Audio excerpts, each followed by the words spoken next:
Good morning, good afternoon, good evening, everyone. Just waiting for people to file in. Day 4 of the Trade and Blue Economy course begins now. And we know it's been a very, very busy week on this course. So we really appreciate all of you who have stuck to it. Want to give many of you who have asked us the reassurance that the webinar and the presentations will be made available on the SRC's website and any other website that wants to have them. So we will be providing you with that link as registrants of the course sometime in the next week or two. So on behalf of Dr. Wilkinson and myself, we've been really, really pleased with the feedback so far on the course, some really brilliant presentations and some really great responses from you all. So really, really happy that, this course seems to be plugging a need in the region and globally for thinking anew about the intersection between trade and the blue economy, such an important sector for all of us. So I will be running today's session. I know Dr. Wilkinson is not very well, battling a cold and a cough. So if she can do some of the moderating today, she will. But we are, as you can see, we're sharing the burden of doing the co-facilitation. But it's not a burden. It's actually a privilege to be able to host so many excellent speakers. So we'll get started, although I know people are still filing in. I really, really am pleased to welcome 2 of the 3 advertised speakers today. We may not be able to, unfortunately, we may not be able to hear from Ambassador Colin Murdoch, who is the OECS representative to the WTO, because he is otherwise detained in meetings at the WTO that require his presence. But if we can accommodate him later on in the program, we certainly will. And he has asked me to express his deepest apologies for not being able to be here. But we do have the 2 speakers, the 2 other speakers advertised, very much present, and they will be able, I think, to cover the extra time that Ambassador Murdoch's absence has at least provided.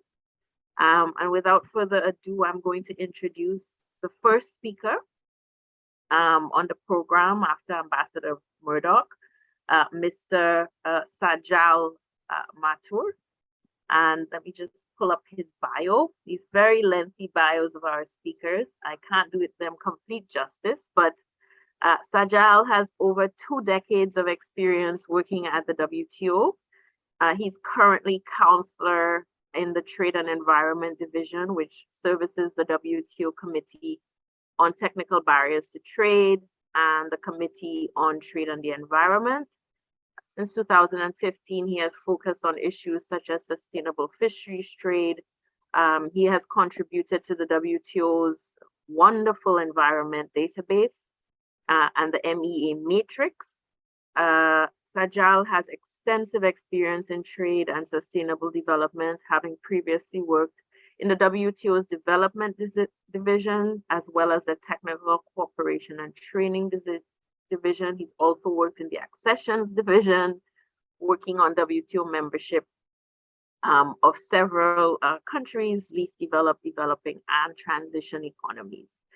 He has spent some time working as professor at the Center for WTO Studies in the Indian Institute of Foreign Trade in New Delhi. And there he was responsible for the center's outreach and activities and publications. And he also participated in delivery of training programs all over the world and in India. As I said, there's so much more in his bio, but I'll stop there. But today, Sajal is going to talk to us a little bit more from a global perspective in terms of what the WTO is doing on trade and the blue economy, looking at it, as any good trade person would do from the GATT and the GATT's perspective. And following his sort of overview, we will get into one of the sectors we haven't heard so much about so far, which is maritime shipping, logistics, transport by Dr. Jan Hoffman. But when we get to him, I'll introduce him separately. So without further ado, Sajal, over to you. Thank you so much. Good morning, good afternoon, depending on which part of the world you are in. Maybe even good evening somewhere as well. Thank you, Genevieve and Andrea, for this kind invitation. It's really a pleasure for me to be here today to discuss cross-cutting issues. So while I put up my screen, just bear with me for a moment. I shall start sharing my screen, and I have tried it out, so hopefully I'll get it right this time. Can I just confirm that you have my full screen? Yes, we can see it clearly. Perfect. Thank you. No, as I said, it's really a pleasure to be here today. And this, I think, pretty novel and I would say a very important and useful course on trade and the blue economy. So kudos to the organizers for putting this together. And of course, thank you for inviting us. This session, I had a chance to attend maybe briefly some parts of other sessions earlier this week, just to see some of my other colleagues and other people who are speaking. What I found this session, of course, was covering cross-cutting issues, and you had a long list of trade agreements and trade instruments basically out there, and sectors and topics out there to cover. So I hope I can do justice in the little time that we have to at least introduce some of these topics and agreements and put some pointers as to how these agreements may, of course, not just regulate, but also support trade and the blue economy. So I've taken the liberty of just adding the word support to the title of what I was supposed to cover. As I said, the organizers have listed GATT, which is the General Agreement on Tariffs and Trade. You know, WTO and lawyers love acronyms, and I think apologies in advance if I use a few as well, and I'll try my best to demystify some of the jargon that we throw out there, so that becomes more relevant to all of you. Because what I essentially want to do today is threefold. Basically, set a bit of context. Okay, basically, why is it that we're talking about trade and blue economy? Because I think the importance of the blue economy has to be underscored and highlighted. Thereafter, I will look at, that's the main body of what I wanted to cover today, is some of the trade and WTO rules and instruments that are out there. We've already had a couple of presentations, including on subsidies, so I won't go into too much detail. And Jan, who's speaking right after me from UNCTAD, will be covering trade facilitation in a bit more detail. So trade facilitation agreement, I will only touch upon. But what I will try to cover is that basically two of the three pillars of WTO: trade and goods, which is the GATT, General Agreement on Tariffs and Trade; trade and services, which is GATS; and some of the issues that come up in the interface of trade and environment. Okay, so that's what I will try to cover in the trade and WTO rules part of what I want to speak about, before finally moving into some institutional aspects about what are the kind of WTO bodies, what's the kind of ongoing work, interesting ongoing work and new initiatives that are coming up in the WTO as well. So including on trade and environment. So that's what I wanted to cover. I could have also probably added, I said, thank God you didn't add TRIPS, because, you know, I was thinking of bio trade and biotech and all this. That's maybe thank God we don't have GATS and TRIPS to cover, because I would have run out of time to do so in that case. Well, the first thing is the context. Okay, so I think when you look at WTO and WTO's membership, we have about 164 members right now, as of now, with another 20 odd exceeding to WTO, including in the Caribbean, for example, Bahamas. There are a few in the Pacific as well, which have recently exceeded, like Samoa or Tonga.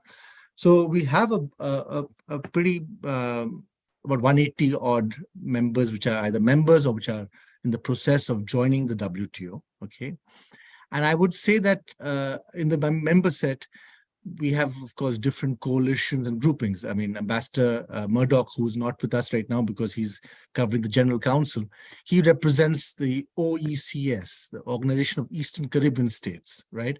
And that's a grouping, and he's representing the interests of that grouping in the WTO. Because what happens in WTO and WTO's work is work actually does advance on the basis of issues, of course, but also in terms of coalitions. You basically bring together like-minded parties, like-minded groups to espouse different issues of interest in the WTO.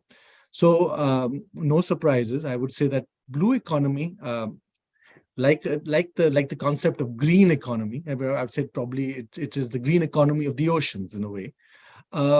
Actually tries to bring together a lot of substance, actually, not just economic aspects, but also social and environmental aspects. So how can one actually leverage the opportunities of the oceans while taking into account challenges and the need for sustainability? That is what the blue economy is perhaps all about. Okay, and here, while I would say that so SIDS, for example, there are a number of WTO members which are SIDS, in fact, the 20 odd which are WTO members. If you add coastal economies to that list, which is those who have a coast and who still do depend on the oceans, we have actually probably 60, 70, 80% of our members who are either SIDS or island states or coastal economies, far more than landlocked developing countries. I was looking at the landlocked developing country list as well. So look, there is a lot of potential common ground among the WTO membership on the issues of the oceans, which is perhaps why, of course, the issue of fishery subsidies, which had its own journey, got a lot of support and a lot of proponents on this matter, including the ACP group, the African, Caribbean, Pacific group, for example, the LDC group, okay, the African group, the Caribbeans, the Latin Americans, the Caribbean, and so on and so forth. The Pacific group was very active as well. So we did see a lot of activity, especially from some island states and coastal economies on fishery subsidies. And that's not surprising because, as I think Ambassador Wills at one point of time said that, well, the fishery subsidies agreement was useful for two reasons. One, of course, if we don't discipline and have some rules of the game with regard to subsidies, there may be no fish in the future. Then, and I think we all know that fish is certainly a central element of the blue economy. So no fish, no blue economy. That is one probably extreme example to take, or extreme parallel to take. Also, perhaps one can add out here that that there was also the issue of how by disciplining some harmful fishery subsidies, you are actually freeing up public funds for other more productive uses. So actually, one can actually facilitate or redirect harmful subsidies to more positive uses, including promotion of the blue economy. So for both reasons, the fishery subsidies agreement, which I won't speak much more about, was a useful, very, very important agreement for the WTO and its membership as well. So we often hear, I mean, I'm preaching the people who already know, small island states also call themselves large ocean economies, because actually very much so they actually have very large exclusive economic zones. Small island states actually which often have multiple islands have a very, very vast footprint in terms of oceans. Okay, and as we know very well, 3/4 of the Earth's surface is actually covered by the oceans and the seas. So we're talking about 3/4 of the world of the Earth's surface being blue in a way. Okay, and a large chunk and I would say a large stake in this, in both its governance, its opportunities, and also its safeguarding it for the future, lies with island states and coastal economies. So this is a very, very important topic, I would say, especially for SIDS and coastal states as well. So I'm very pleased that there's a lot of interest in this course. And as people trickle in today, I hope that I do answer some of the questions in the presentation itself, otherwise in the question answers that follow thereafter. So what are the opportunities in terms of trade and the blue economy? Because, I always like to say that trade is a means to an end, okay? And trade is actually a catalyst. It is actually an instrument, a means to an end, and that's something which is why it is even seen as a means to the SDGs overall. Goal 17, for example, includes trade as a means of implementation. all right? But there are also, of course, for oceans, SDG 14, I think you've already probably covered it in previous sessions. 14, of course, is the ocean chapter, if you like, in the SDGs. So trade is also very much integral in many of the targets of SDG 14, as we know. But what are the opportunities? How can trade basically further the blue economy? How can it actually be helpful for countries that are seeking to leverage the opportunities that the ocean provides for their own sustainable development?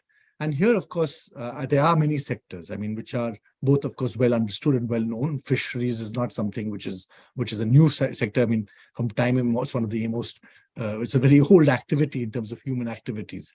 But we also got aquaculture and of course, now we are talking about sustainability in fisheries, because business as usual sometimes it's not tenable. Okay, one does need fishery management.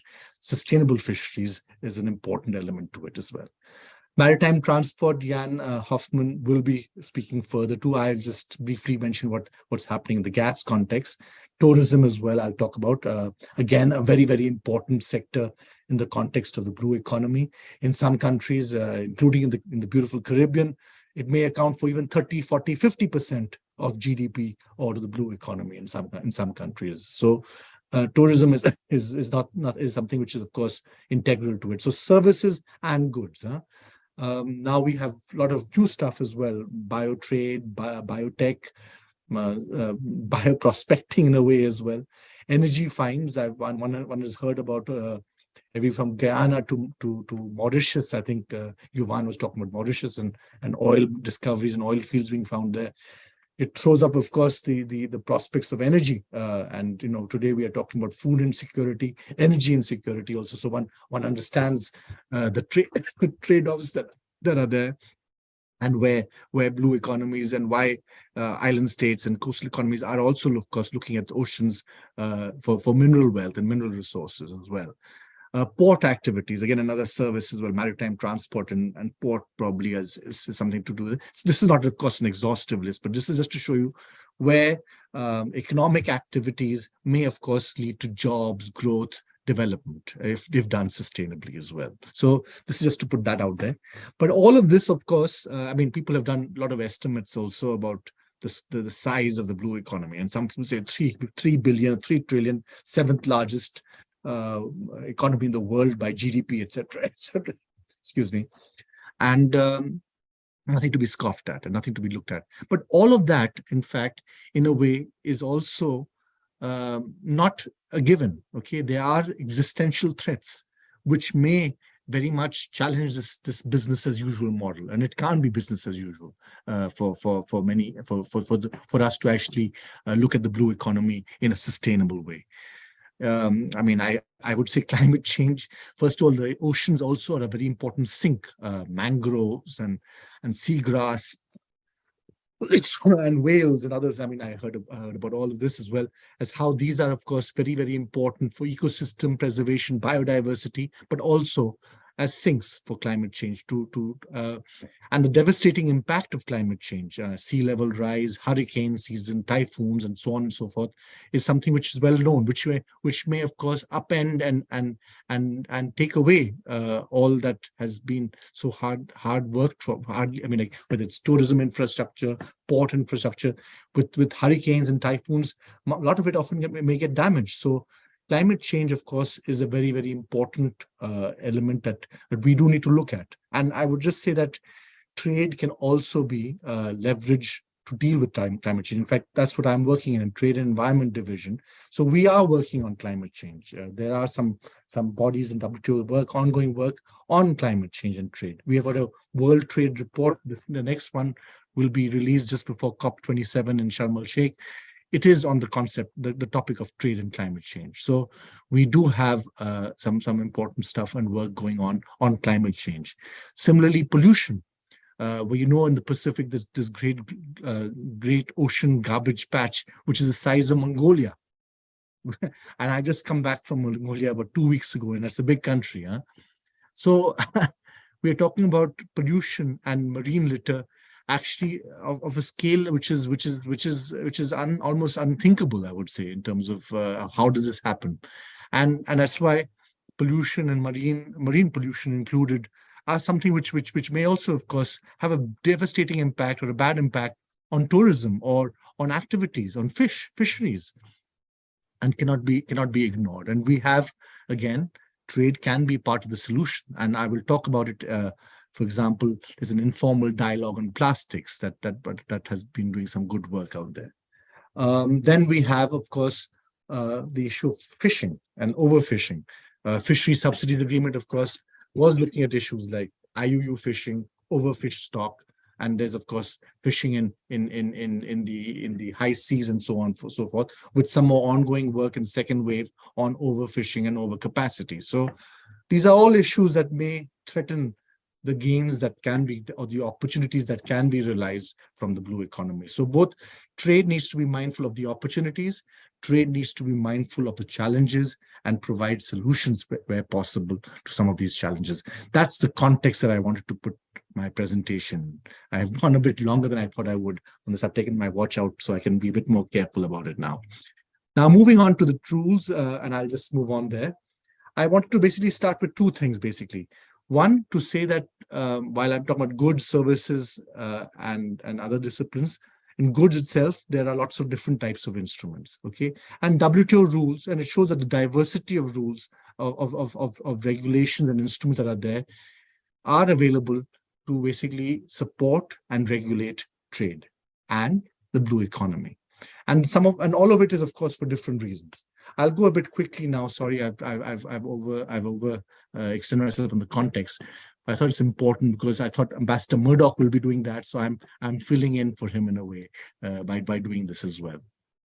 So here we can say that we have a tool basically called the environmental database, which I've been working. My division has been working on. Trade and Environment division has been working on. This, in a way, is a repository.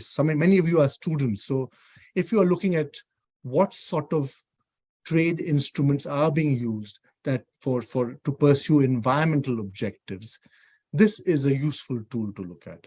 And what is useful about it is the two things I would say are very, very useful. One of them is that it is official, okay? It is official sources and it is official notifications. So it is the veracity of it and the authenticity of it is actually as solid as it comes, okay? Here you can see in this chart that actually we have seen in WTO itself a sharp rise over time, over the last 2 decades, in the number of environment-related trade measures and environment-related notifications. In 1997, we had 165 notifications. Last year, in 2021, we had almost 1,000, 931 environment-related notifications, and almost 2,200 specific measures within these notifications that are environment-related to pursue different environment objectives. Earlier, 1 in 6 notifications were environment-related. Sorry, 1 in 10 notifications were environment-related. Now, 1 in 5 are environment-related at WTO. So there is a I think a definite move towards sustainability in the WTO. And here, this is the kind of the database basically captures all the environment-related notifications and measures, and then tags them by different categories, by environment-related objective, different sectors that are involved, types of measures, and so on and so forth. In the context of the blue economy, I would say, of course, one can look at things like waste management and recycling for plastics, for example, or water management and conservation. But I would say the more relevant ones would be in the fishery sector. Okay, so we have one of the categories that we have in terms of harmonized categories is sustainable fisheries management and fisheries as well as a sector as well. So this, and of course, there's a keyword also on fish as well. So we can use this to navigate the data sets and see the different types of regulations, different types of measures that are being used to promote sustainable fisheries. So here you can see this is the website is available here. Sorry, this is the website wto.org/edb or edb.wto.org. You can look at it at your leisure. And then you can search for different data. So here in this thing, in this screen, I basically search sustainable fisheries management and fisheries as a sector for the Caribbean region, basically, given the University of West Indies is one of the co-hosts of this program as well. And we get a large number of data. This is not just for the Caribbean, this is globally, but you can see sustainable fisheries management is one of the harmonized categories. Over 800 entries in the last 10-12 years that we've had over the last 10-12 years. And if you look at the types of agreements or the different agreements, many of them are support measures. So sustainable fishery management actually has been the subject of notification of the subsidies agreement, for example, but also regulation. So the GATT and the trade agreements actually have scope and room. There are general exceptions called GATT Article 20. Okay, in the TBT agreement, Technical Barriers to Trade agreement, you have legitimate objectives to protect human or animal plant life or health. In the SPS agreement and TBT agreement, protection of environment itself is there, or conservation of exhaustible natural resources are there in the trade rules. So the trade rules, in fact, have ample scope to regulate and support environmental objectives, and that's actually captured quite well when you look at sustainable fisheries management. So excuse me. So what I will say is this, that you can see out here import licensing. So you might actually have import bans. You might have under CITES or under the Antarctica. There's a convention called CCAMLR for the Antarctic waters as well. You may actually have even licensing or even bans on trade on certain fish species, okay, for fishery management, okay. You have TBT, technical regulations, you may have fishing seasons, you may have fishing net requirements, you may have labeling requirements, again, but there are also support measures as well. So you can see in this slide the different types of measures and different types of agreements where in the WTO, we do see a large number of measures out there. Mm-hmm. If I take from the objective fisheries management to the sector as well, a similar story can be told as well. But I'll go a bit quicker right now because I'm running out of time. So again, different regions, different agreements. So what I'm going to say is that's the WTO rules. WTO rules, of course, WTO agreements. There's GATT Article 20. There is import licensing, quantitative restriction. There is TBT agreement. There's a subsidies agreement. All these agreements may actually, in the case of just fish as an example, be used to regulate and support sustainability objectives as well, already in the existing WTO rule set. With the fishery subsidies agreement, we may expect more in the case of fisheries as well. But that's just to show you what the rules say. I also wanted to talk about opportunities, and that's why I'm going to go into tariffs and non-tariff measures a bit, as to how WTO rules and WTO bodies may actually support fisheries trade as well. First thing to say is that, the GATT was called the General Agreement on Tariffs and Trade. So for a long time, the focus of the GATT was on tariffs, okay? And there have been since 1947, a gradual reduction in tariffs through trade rounds and so on and so forth.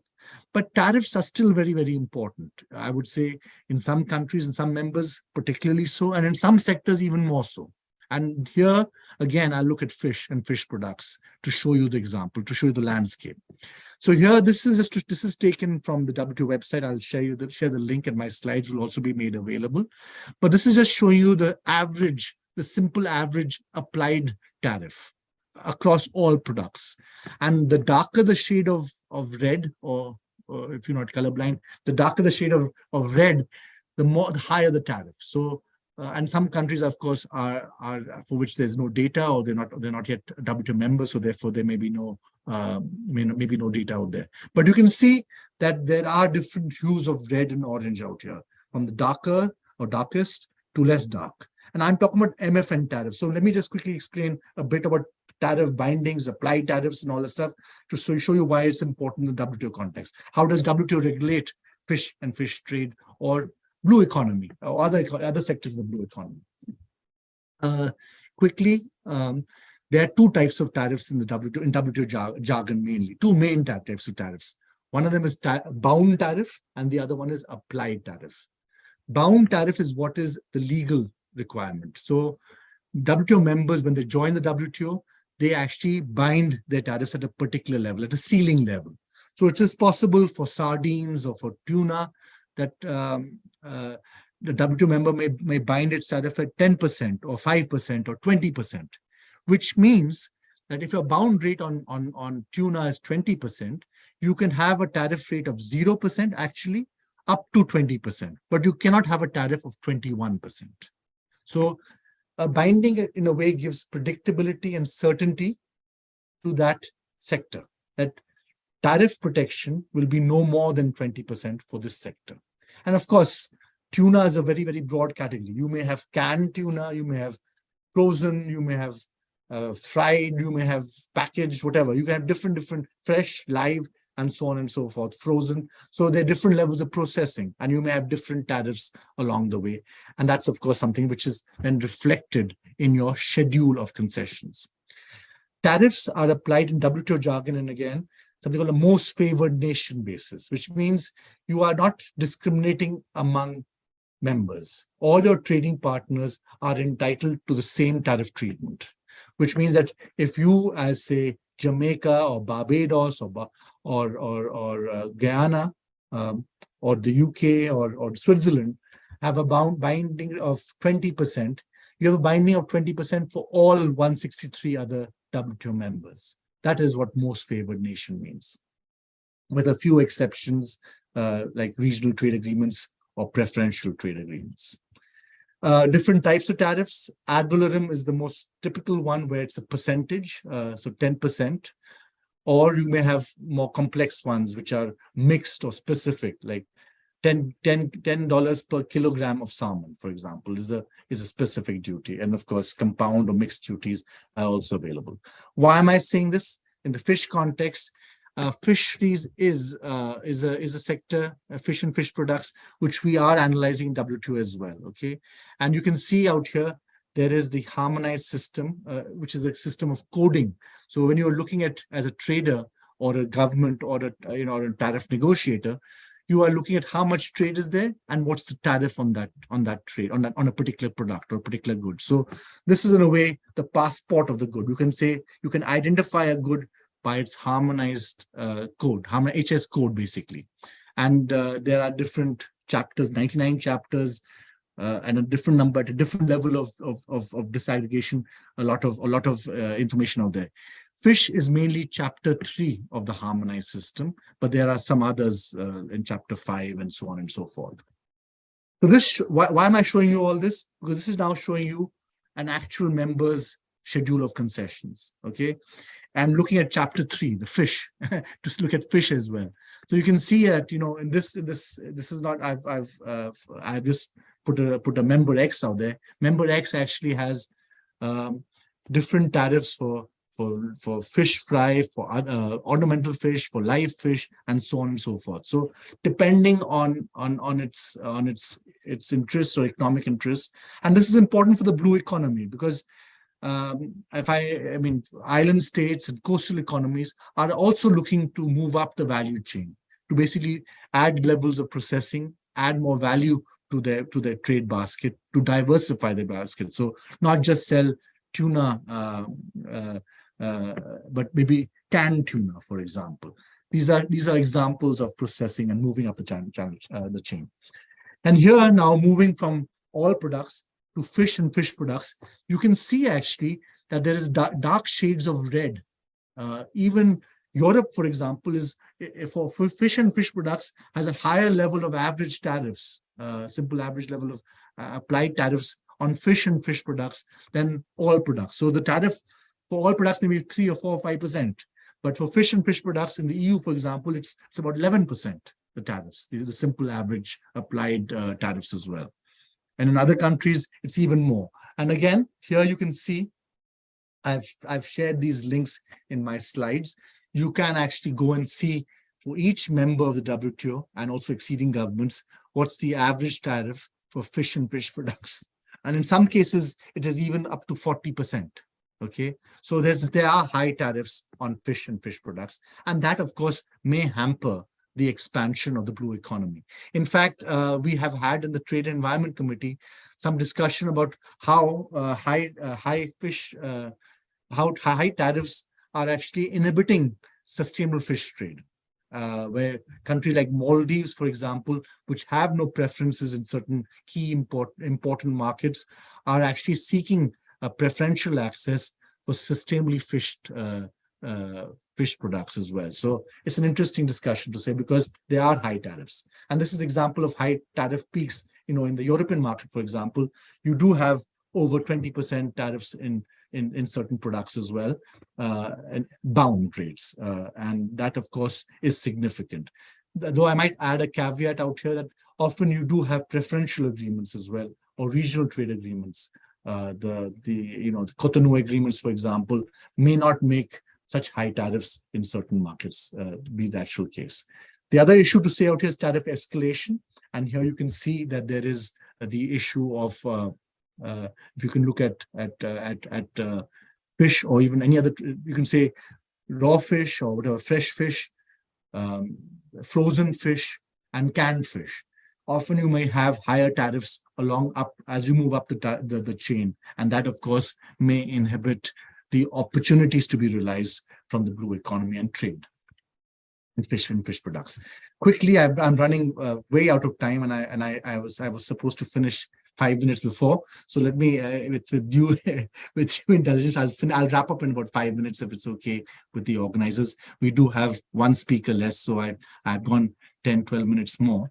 Just to say that while the overall trend has been that tariffs have come down over time. So from 40% in 1947 for industrial products, it was almost down to 4% by the end of the Uruguay round. Okay, but over time, while tariffs have come down, there have also been what they call non-tariff measures, which have come into play, which may have as much of an impact or even more of an impact than, say, tariffs do. And that, of course, may restrict or hamper opportunities that may arise from the blue economy. So here, what is non-tariff measures? A simple way of looking at it is anything that's not a tariff. Okay, so trade measures which are not tariff measures are actually non-tariff measures in a way. And you can have a range of stuff from quotas, trade remedies, subsidies even can be seen as a non-tariff measure if they're distorting subsidies as well.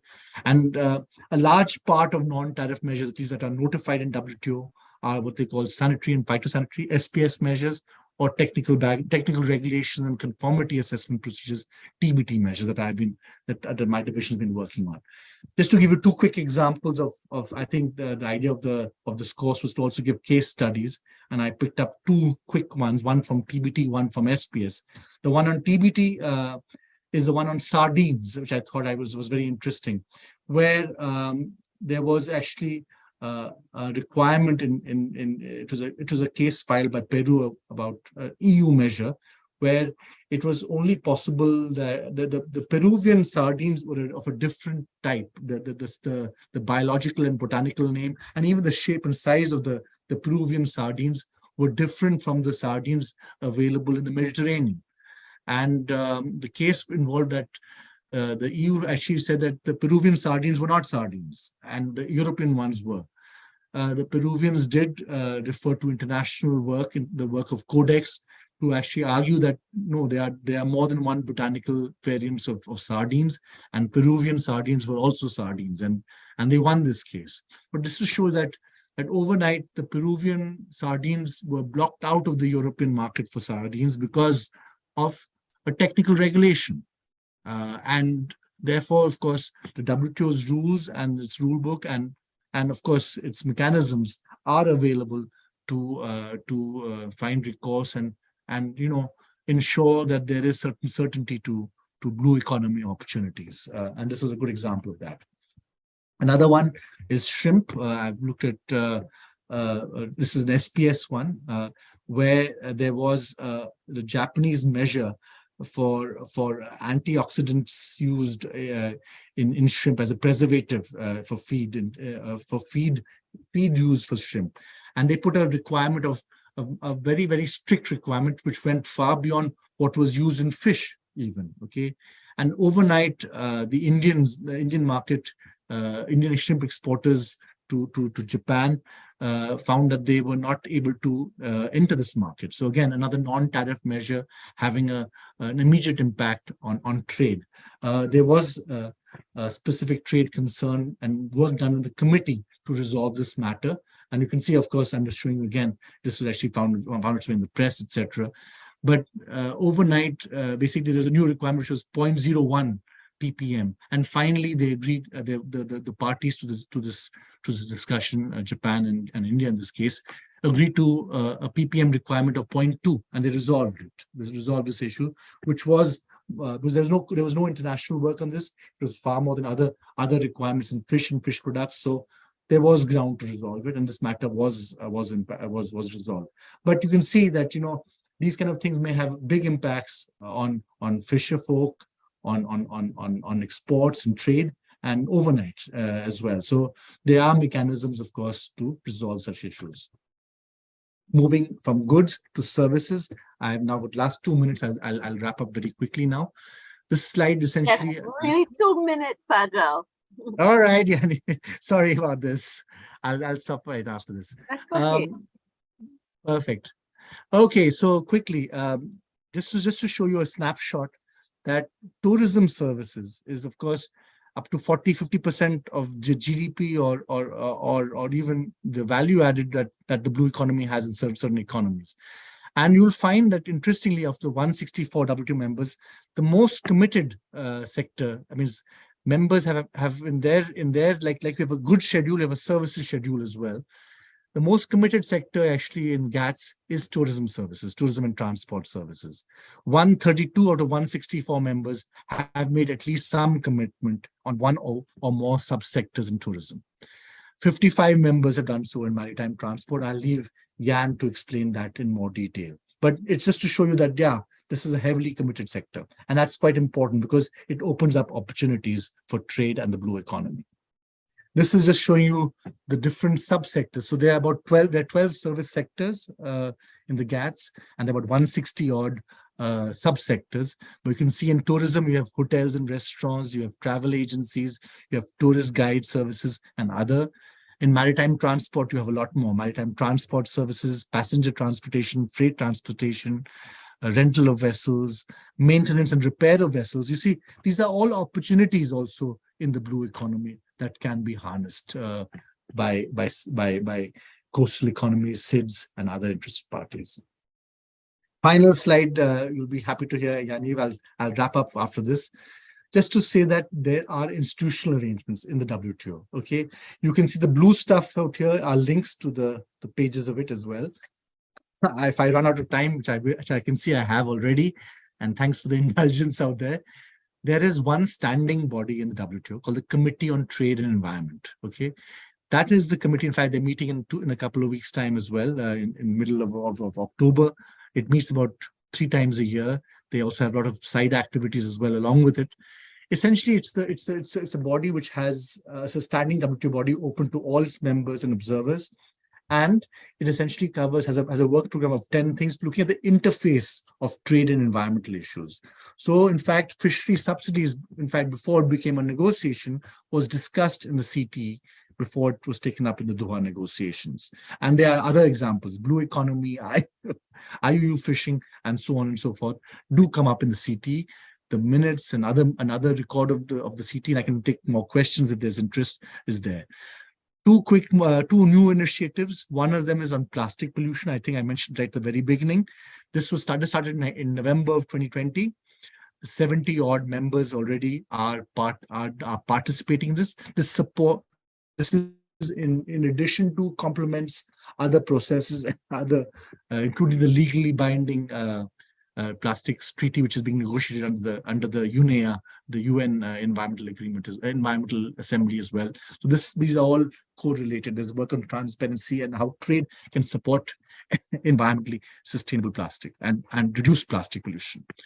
In addition, there's something called TESD, again, 70 odd, started in November 2020, 70 odd WTO members are party to it. fossil fuel subsidy reform on climate change is an important initiative as well. TESD has working groups as well, including on trade and climate change, environmental goods and services, subsidies, and so on and so forth. Very useful discussions for the blue economy to out here. Again, the links are there. Happy to take questions that are there. I won't talk about fish agreement. I think it's already been discussed. And final word on there's a link out here to this event that WTO organized along with UNCTAD and other and FAO and others as well at the UN Ocean Conference, which is very much at the topic of trade facilitation for a sustainable blue economy, because trade can regulate, it can support, it can facilitate a sustainable blue economy. And that's what I was hoping to say in the time that I had out here. Thank you for your indulgence. I hope I have gone over time, but I hope I haven't gone over your head with so many terms and so much of ground, but I tried my best to cover a very large list of topics that Yaniv had sent us as well. So thank you so much. Well, Sajal, the only reason I didn't interrupt, and everybody knows I can be quite obnoxious in interrupting, is because we did assign such a huge area for you to cover. And as you can see, participants are appreciative. We usually get these spontaneous claps from participants.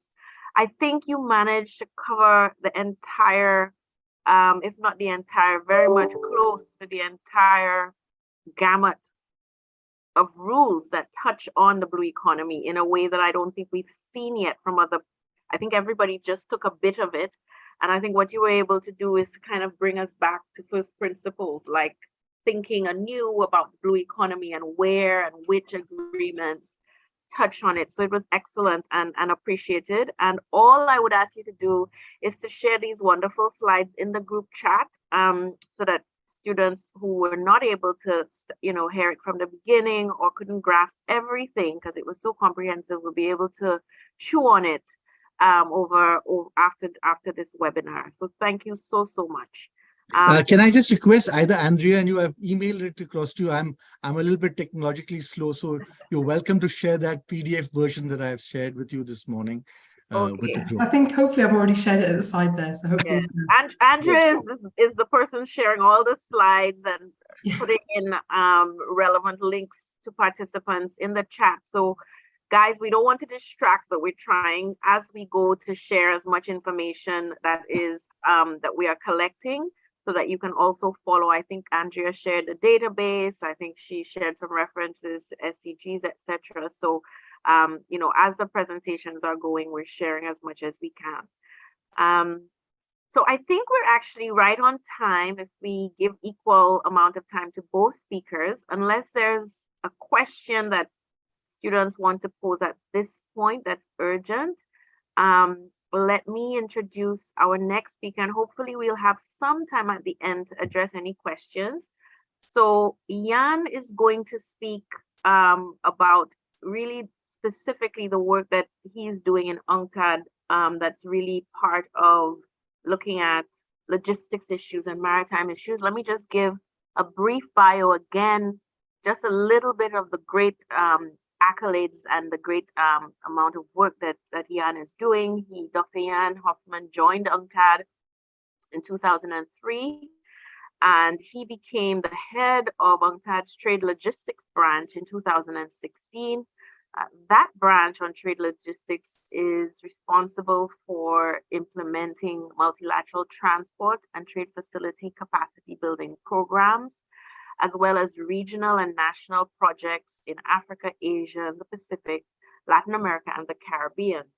He has co-authored and coordinated the annual UNCTAD Review of Maritime Transport, created and co-edited quarterly transport and trade facilitation newsletters, which if you've signed up, you'll see they come fast and furious. There's a lot of work that UNCTAD's Maritime Transport newsletter is putting out there. And he's initiated the Maritime Country Profiles, the International Transport Cost Data Set, and the Quarterly Liner Shipping Connectivity Index.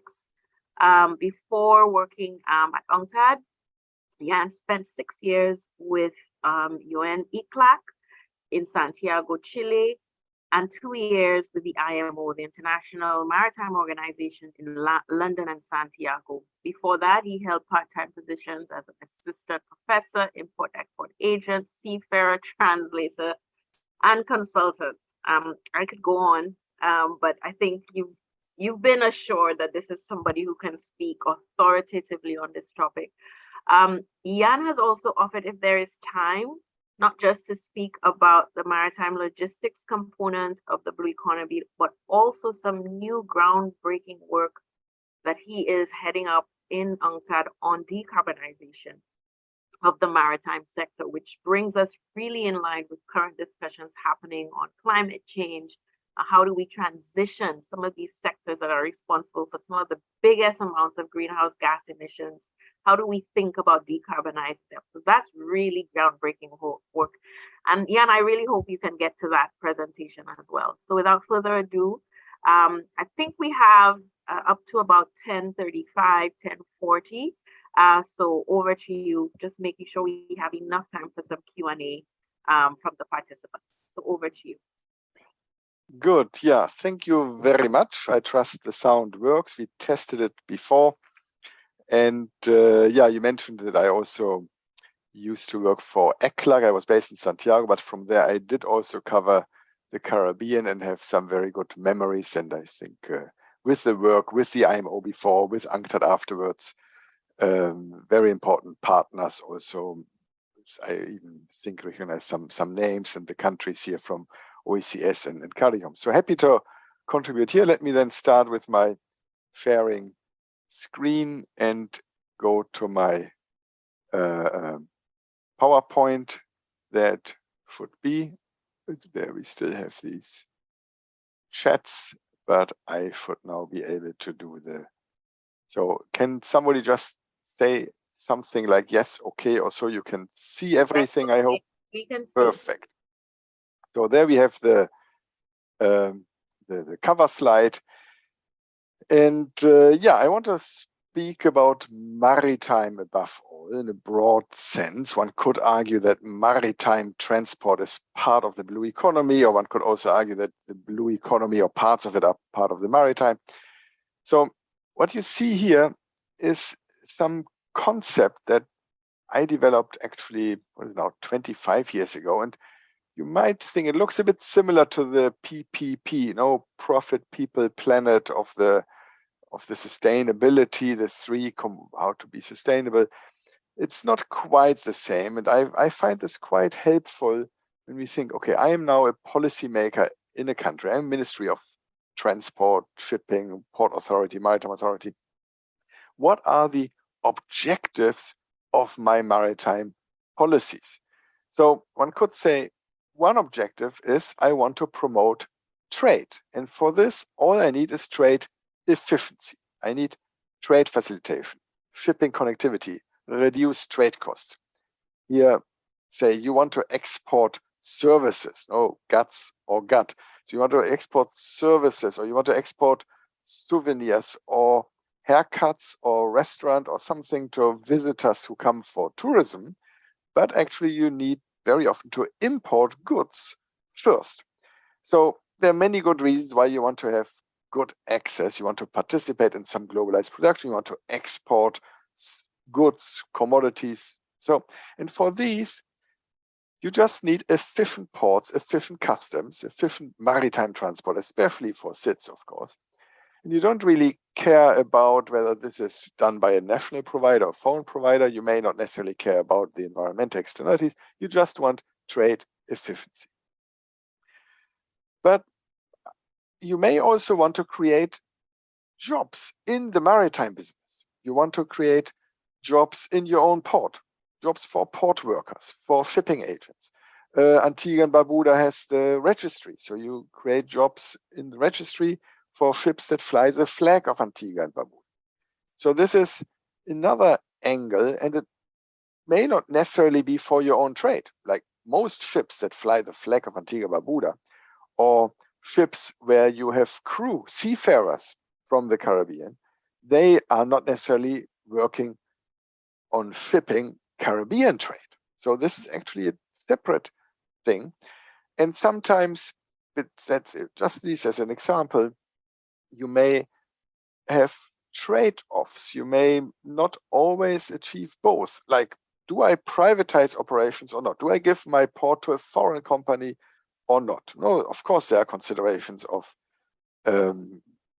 do I give a public monopoly to a private monopoly? What do I do with regulation, with vertical integration?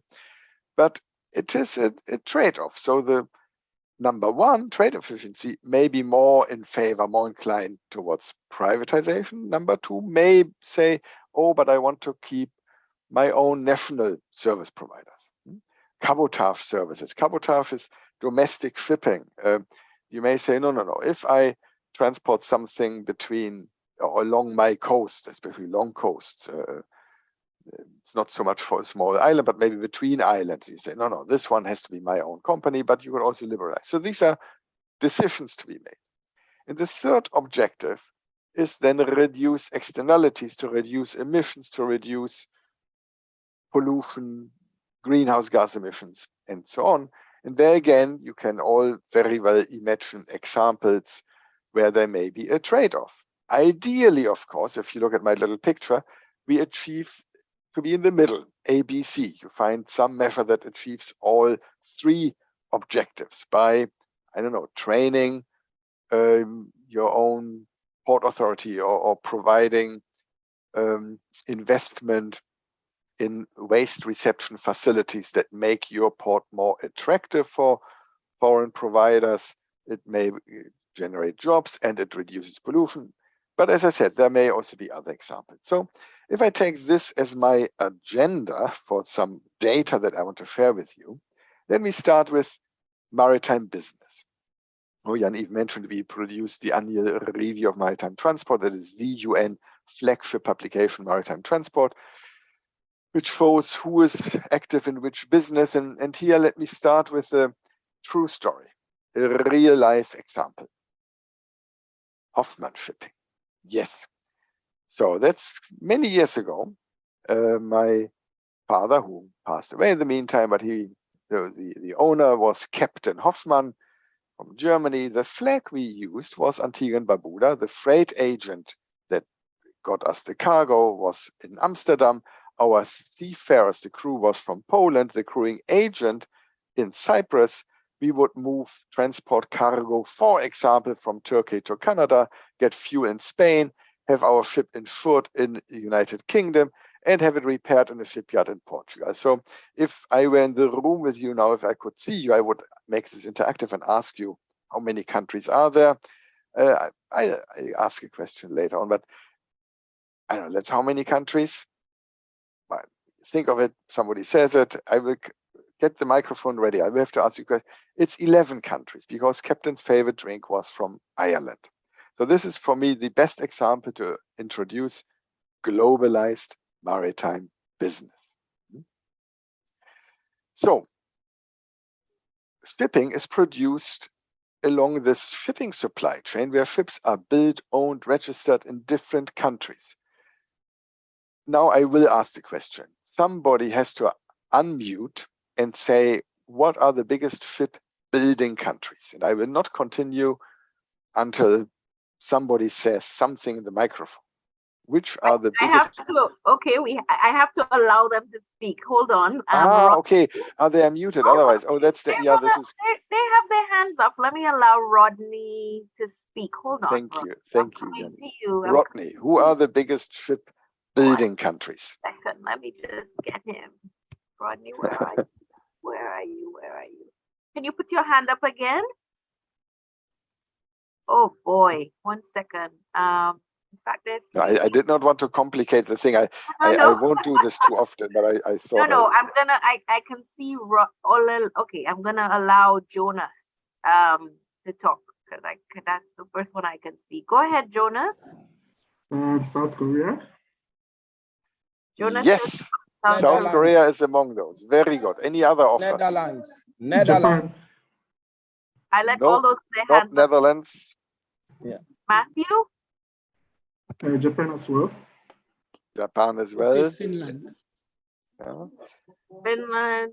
everyone. 94% of tonnage, GT is gross tonnage, is built in just 3 countries: China, South Korea, Japan.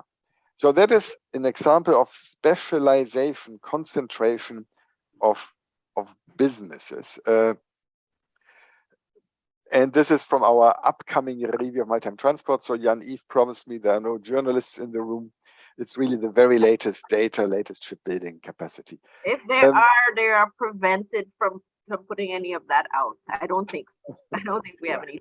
And it's not, I mean, the underlying statistics, we will launch our review on 29 November, end of November, but this is, it increased further. Last year, I think it was 92 or 93%. So now we have further concentration.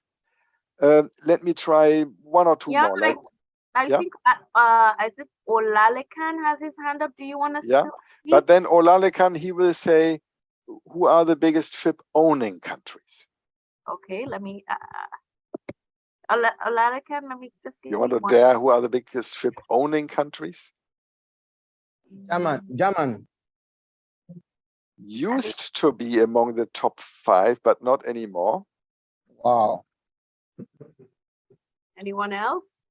Actually, because Germany has declined in ship owning, the flag of Antigua and Barbuda has also declined because 90% of owners that flew the flag of Antigua and Barbuda were Germans. Any other offer? Biggest ship owners? Royden, Kyron, I'm allowing you all to talk, but It's Chinese. I heard something. It's Greece, China, and Japan. No, you may have heard of a certain Mr. Onassis. So still today, Greece is the biggest ship owning.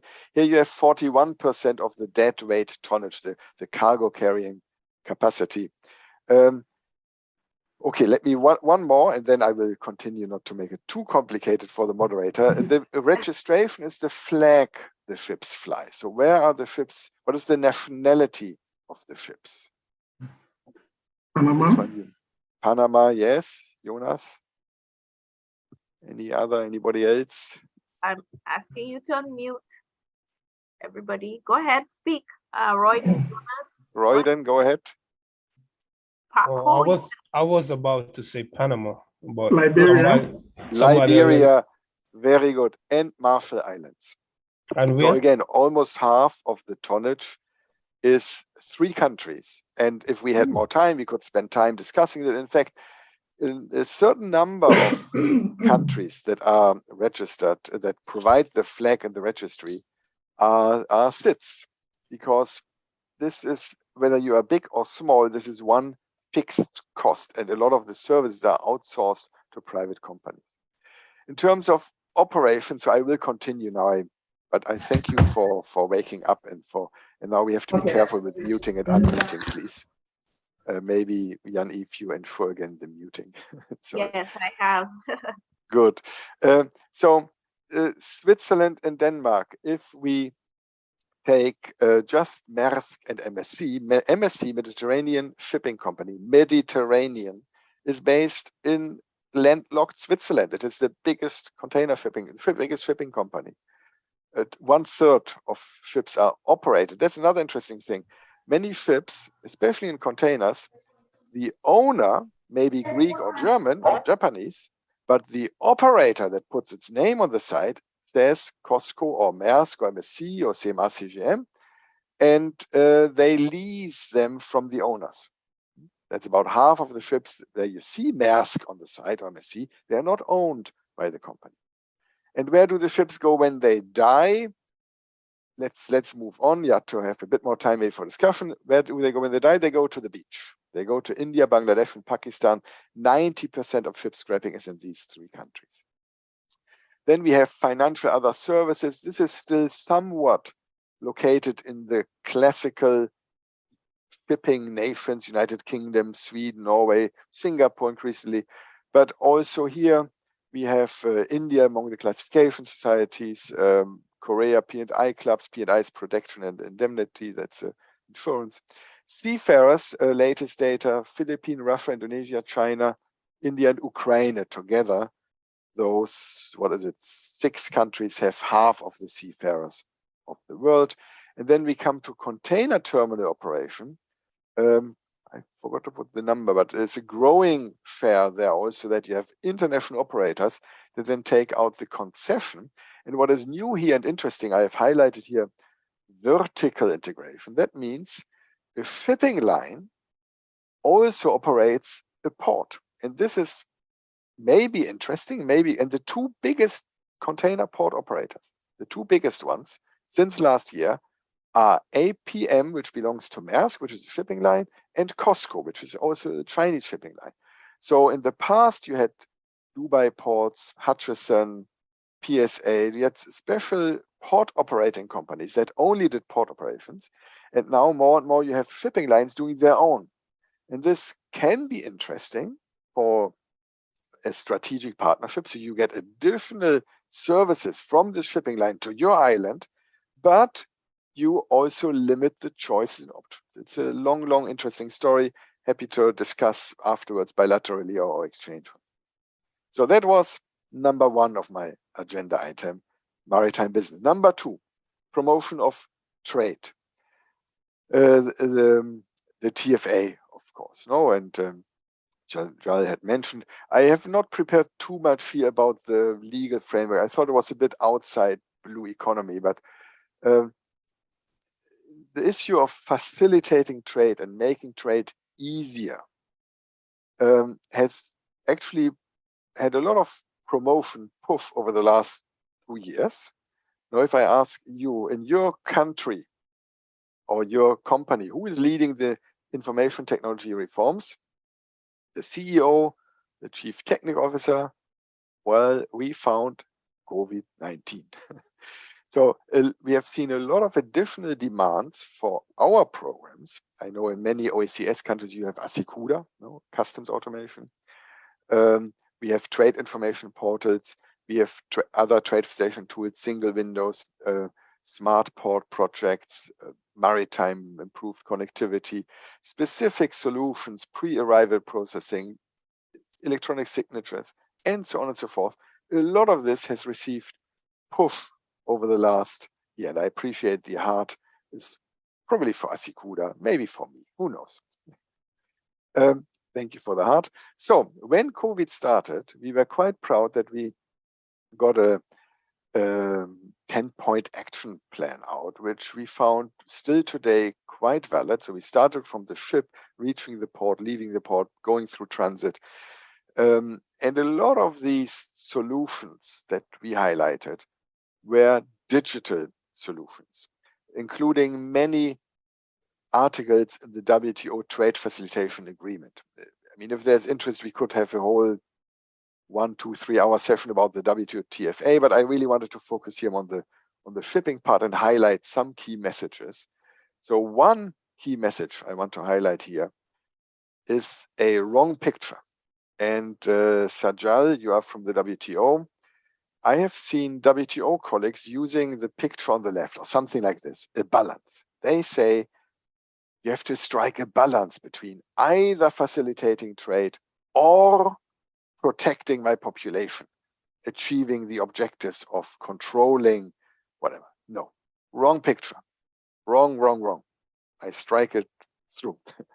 There's not a single measure in the WTO TFA that says you should not control. All the specific measures in the WTO Trade Facilitation Agreement, the TFA, all the recommendations of UN CEFACT, all the recommendations tools of the World Customs Organization, all the solutions provided by ASICUDA, they help you achieve both. Now, if you do a good risk management, yes, you reduce the number of containers you need to open to achieve the same objective, to catch the bad guys. If you are more transparent, you reduce errors that were not intentional. If you digitalize, you reduce errors. If you do pre-arrival processing, you give yourself more time to facilitate and to control. E-signatures, digital, I mean, long list. It's a very important message for me here in this context. Not too much time with this, but as part of the overall objectives of maritime policy, obviously, maritime trade facilitation is an important objective. And a lot of this has received additional motivation and request incentive in times of COVID towards more digitalization. Moving to the third objective of our dear maritime policy objectives, my agenda, reduce externalities. And here I will speak above all about the decarbonization, which is the challenge of shipping, of maritime transport for the next decade, deal with the energy transition. Emissions from shipping are today about 3%, 2.89% in 2018. Like, there's some margin. So let's say, if you want to remember a number, 3% of emissions, the greenhouse gas emissions, and increasing are from shipping. Is this a lot? Well, it is like some big countries like Germany or so. And it is, some people, oh, only 3%. No, it is an important contribution. And the bad news is it has actually increased. Here, this is from our last RMT, where you see the emissions from different shipping types. Container ships have more emissions, not because they have more cargo, but because they tend to go faster, so they emit more. You see, this is more or less a straight line. So one could say trade has increased, emissions have not increased, which is good news. Ships have become more efficient. But it should go down. It should not stay stagnant. It should go down. So without going into very detailed IMO objectives and regulations, let me just highlight it is still increasing, although it should be decreasing. What is important message here from me, from UNCTAD, in our last two RMTs, we have already shown, together with Marine Benchmark here, it is possible to assign emissions to countries. Because in the old Paris Agreement, shipping and air transport was not really included. It was not included because it was said, it's like over the horizon. You cannot assign it to a country. Wrong. It can be assigned. Nowadays, with satellite tracking, with knowing where you got your fuel, I mean, it is clearly possible to say which ship, which is flying under which flag. You can also say which is owned by which country, or which trades the cargo from this importer or that exporter, or is going through this or that geographical region. You can assign emissions to countries. I think this is very important when it comes also to achieve the reduction. So who is paying for the negative externality today? I mean, there's a cost. No, there's a cost of climate change. And you in the Caribbean, you know this more than many others. Coastal population in Bangladesh whose lands are flooded, they are paying. Investors in St. Lucia whose properties are devastated by more frequent hurricanes, they are paying. Farmers in Mali whose crops fail after another dry season, they are already paying. Families in the Pacific Islands whose homes are disappearing, they are sinking with the sea level rise. Or even here in good old Switzerland, ski resorts left without snow. So when we talk about decarbonization, and I come to the costs of decarbonization, I start out, yes, there's a cost, but there's already now a cost. So let's not cheat ourselves. There is already a cost. So who should pay? And I'm a big fan. I'm an economist. I love these concepts. I come back to some of this, called the polluter principle. The polluter should pay. The polluter should be given three options. And that's how it works. The whole concept, it is also called internalization of externalities. Let me practice my English pronunciation here. Internalization. Internalize. Yeah, you make the one who causes the next negative externality to pay for it, him or herself. And then you choose. You stop trading, or you go slower, or you use clean fuel, or you trade from nearby, or you clean up, like you already have a spilled ocean oil spill somewhere, you clean up if it's too late. Or you compensate. The term compensation is plain, not always liked, but I think in our context, this is where the way we have to go, because most of you did not cause climate change, but you're suffering from it. So those who cause should compensate. We did an UNCTAD in comprehensive impact assessment. I do see it might be a bit tight with the timing, but I can have a 10-minute presentation on this maybe later or another time. A key conclusion of our impact assessment of IMO short-term measures was that the overall impact of these short-term measures, which were not very ambitious, not very big, it was not a big impact, but small island developing states and least developed countries were more negatively affected than others. In this context, there's a more and more, I dare say, agreement, consensus towards so-called market-based measures. You could argue a levy is not really a market, but you want to assign a price, measures that place a price on greenhouse gas emissions.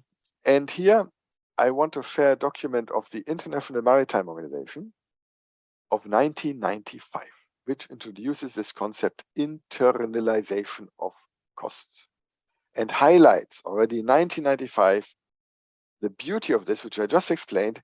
Each company, the private sector, can then choose what's the best mix. You just make sure you pay the price. And this document was written by a certain Jan Hoffmann when he was staff of the IMO in 1995. So I'm very proud that, what is it now, 27 years later, I don't claim credit for all the things that have happened, but I do think, and IMO colleagues have confirmed, I think this was the first time this term was used in an official IMO document. So, a levy on CO2. We have seen a lot of change of mindset over the last 3 years, not even 5. Still 4 years ago, I participated in a forum where shipping industry representatives were very, very negative about this. And today, I'm just putting here screenshots. International Chamber of Shipping, World Shipping Council, shippers like Trafigura, many proponents of this solution, because they have understood that if we want to reduce emissions, this is a key component. It's not, we need other things, we need fuel standards, we need some other, but really we must get a price on the emissions. We must make alternative fuels competitive.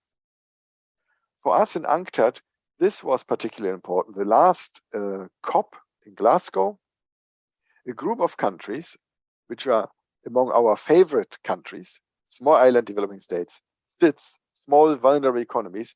I see on the list at the bottom, for example, I think St. Lucia was among them. I would hope that more countries would have joined this, but there is even countries that will have to pay in the end the higher costs, are understanding this is the way to go. How much is it? If I do a simple, almost back of the envelope calculation, so how much bunker is there? So 1 ton of fuel creates 3 times more tons of CO2, because it is CO2. And the weight of 1 C is complemented with 2 O oxygen atoms. So each atom has similar weight. So CO2 is 3 times heavier than a ton of fuel. 1 ton of fuel creates 3 tons of CO2. And if we put a levy of 100 tons per ton of CO2, for example, you can calculate this gives then the per ton 72 with 9 zeros carbon levy. It's a lot of money. How do we set the rules for the future of maritime transport? And I am an optimist. Jan Eves may remember from a good old book club we had once upon a time, where I always had optimistic books. So, technological progress will never be as slow as today. Is it slow? No, it's fast, but it's going to be even faster. So that makes me optimistic that we have opportunities. So I will conclude this presentation with 3 opportunities. Number one, developing countries can also be providers of alternative fuels. This is here from our Deputy Secretary General last year at COP. Zero carbon shipping represents a business development opportunity for some, not all, developing countries. And one has to see really geographical location, possibilities to generate energy from renewable and then convert it. It's not easy, but it's certainly a possibility, even if you do not have oil in the ground. No? Number two, the levy. The levy will generate funding, and this funding can be invested to reduce transport costs, to improve trade facilitation, to improve connectivity. Some numbers here from our latest review of maritime transport without going into the statistics of this, but we can actually quantify that improving port infrastructure from 25% level in some confidence interval to 75. I mean, don't worry about the numbers, but it is significant. We can reduce transport costs, improve trade facilitation by investing. And where does the money come from? From those who pollute. That's for me an opportunity. And last but not least, really coming back now to the blue economies, shipping, maritime industry has the historical opportunity to be ahead of the curve as it can shape one global multilateral framework. Only the IMO, the International Maritime Organization, is really globally covering all the shipping that is over the horizon. You do not need individual governments coordinate and undercut each other and implement many national frameworks. It's really an opportunity for the IMO, in my view, and I say this as a friend of the IMO and ex-IMO staff, as a colleague. I'm not IMO staff, I'm UNCTAD staff, but the IMO members, UNCTAD is supporting the process through the impact assessment. So we do this impact assessment to hope and support and encourage members to move ahead, because this is really a great opportunity. So if I may conclude, I've shared with you some data not yet published, latest, like to give you an overview of the maritime business. I've briefly gone into the promotion of trade, digitalization, trade facilitation, and a bit more time on the need to reduce externalities. So I will stop here. But I wonder if, in the last 5 minutes, if either of you wants to present any of the findings or work that UNCTAD, WTO doing on decarbonization, and we can then share the PowerPoint that you've had, even if we won't get to it. Yeah. Maybe, I mean, if you say we still have 5 minutes, I can really just rush through this presentation, because we are really quite proud of this, and we had some of the questions were in this direction, and then we will follow up on this. So if you let's do that. wish, I can. It's really quickly. I will be very quick, maybe too quick, but it gives you an idea of the issues and how fascinating this topic is. So let me then start with one last time screen share, and as I said, I will really be rushing through this, but I hope this will then work. So we have this comprehensive impact assessment. So the IMO was negotiating short-term measures, not highly ambitious, but still it's a first step. But before members were willing even to agree on these, they wanted an impact assessment. So by doing this, we, UNCTAD, are proud that A, we included the perspective of developing countries, and B, we advanced the whole decarbonization probably by 6 months, because the issue was not postponed to the next meeting. So methodology, it was a big puzzle. And we really worked on many, many different inputs. We got input about what the future regulation meant for shipping costs and speed. And these are two separate impacts. You can invest in technology to reduce emissions, or you can go slower, and that also reduces emissions. Then we looked at a database. Here I'm saying this is from marine traffic. We really looked at every ship in the world that was affected by the regulations and every single journey of those ships in 2019. And then by combining the impact, puzzle piece number 1, with puzzle piece number 2, the ships, here you can see more or less which ship type goes how much distance, how important it was to visualize which is more relevant, which is less relevant. Puzzle piece number 3, the information on the ships doesn't tell us what is on the ships, the cargo. Very, very complicated. There we worked with MDS Transmodal and we matched all the ships and all their journeys with what was actually on the ship. Some estimates there, we don't always know, but we know normally what is normally on what type of ship and what is normally traded between certain countries.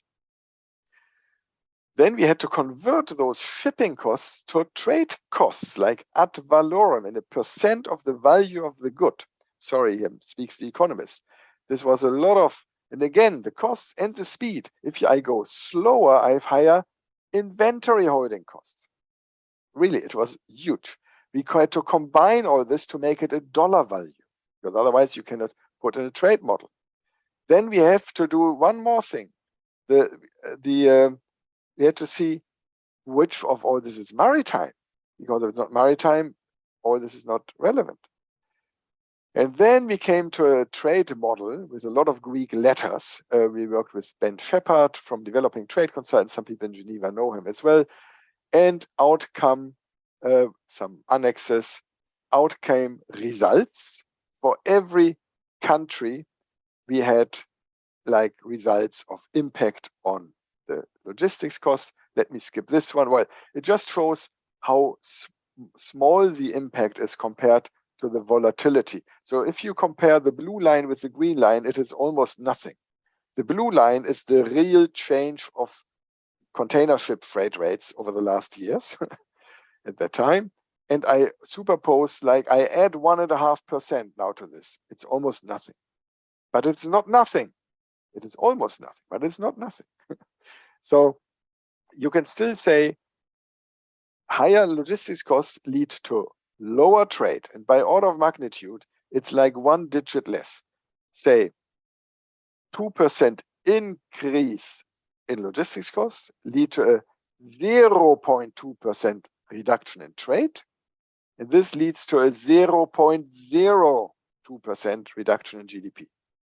Now, and you see here how SIDS and ADCs are more affected than developed countries. So conclusions, we just highlighted what I had already earlier, that the impact is not zero. And this was really only short-term measures, not very ambitious measures. But the impact is more, and we said SIDS and ADCs will likely require support.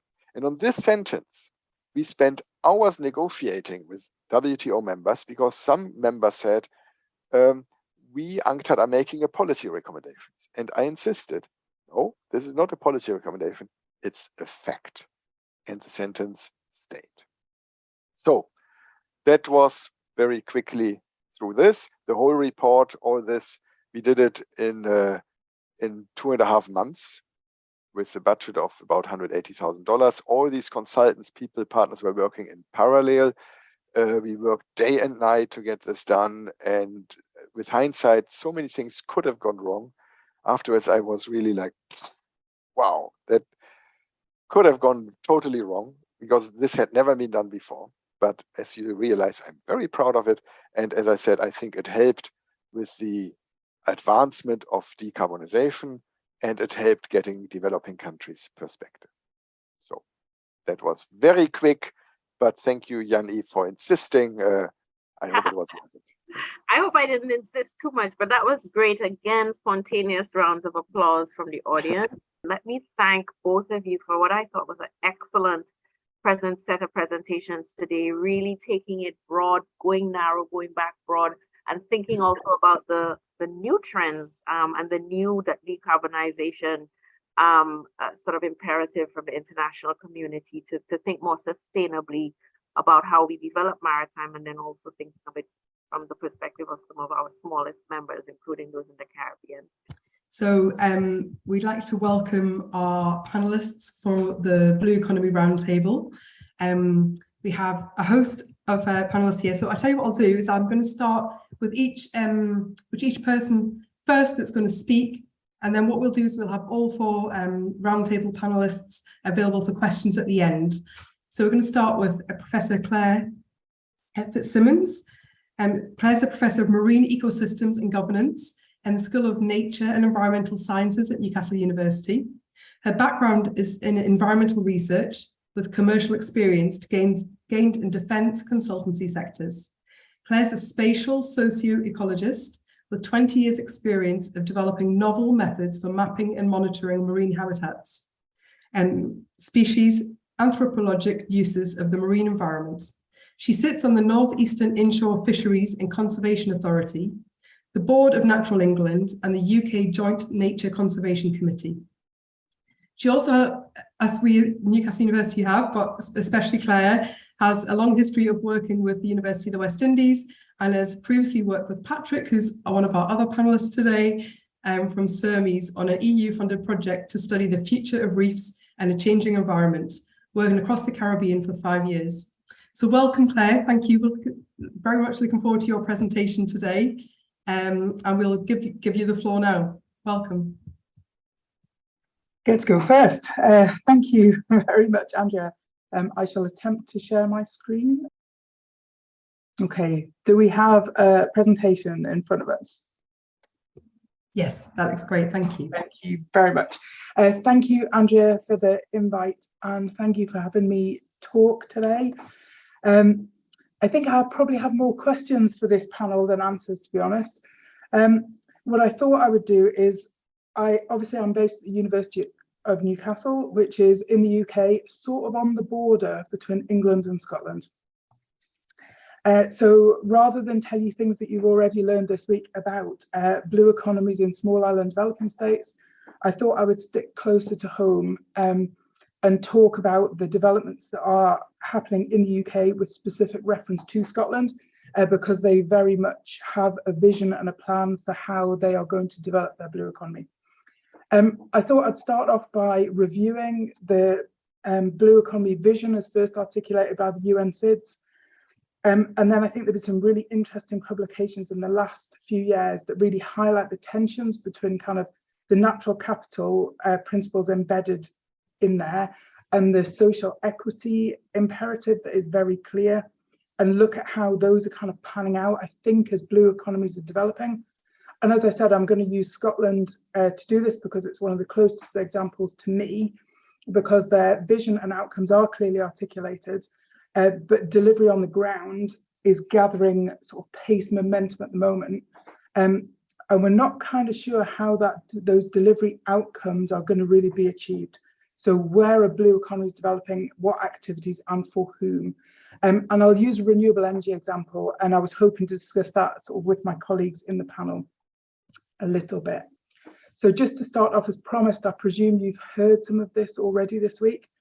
So to my knowledge, the blue economy concept was first sort of espoused by the UN SIDS delegations, and I think their vision there's something lovely about that. The socially equitable, environmentally sustainable, economically viable ocean industries. So I think they're hitting all the right buttons in terms of what we as a planet want to achieve from our oceans. I think there's a vision there of sort of economic viability and prosperity, coupled with environmental sustainability.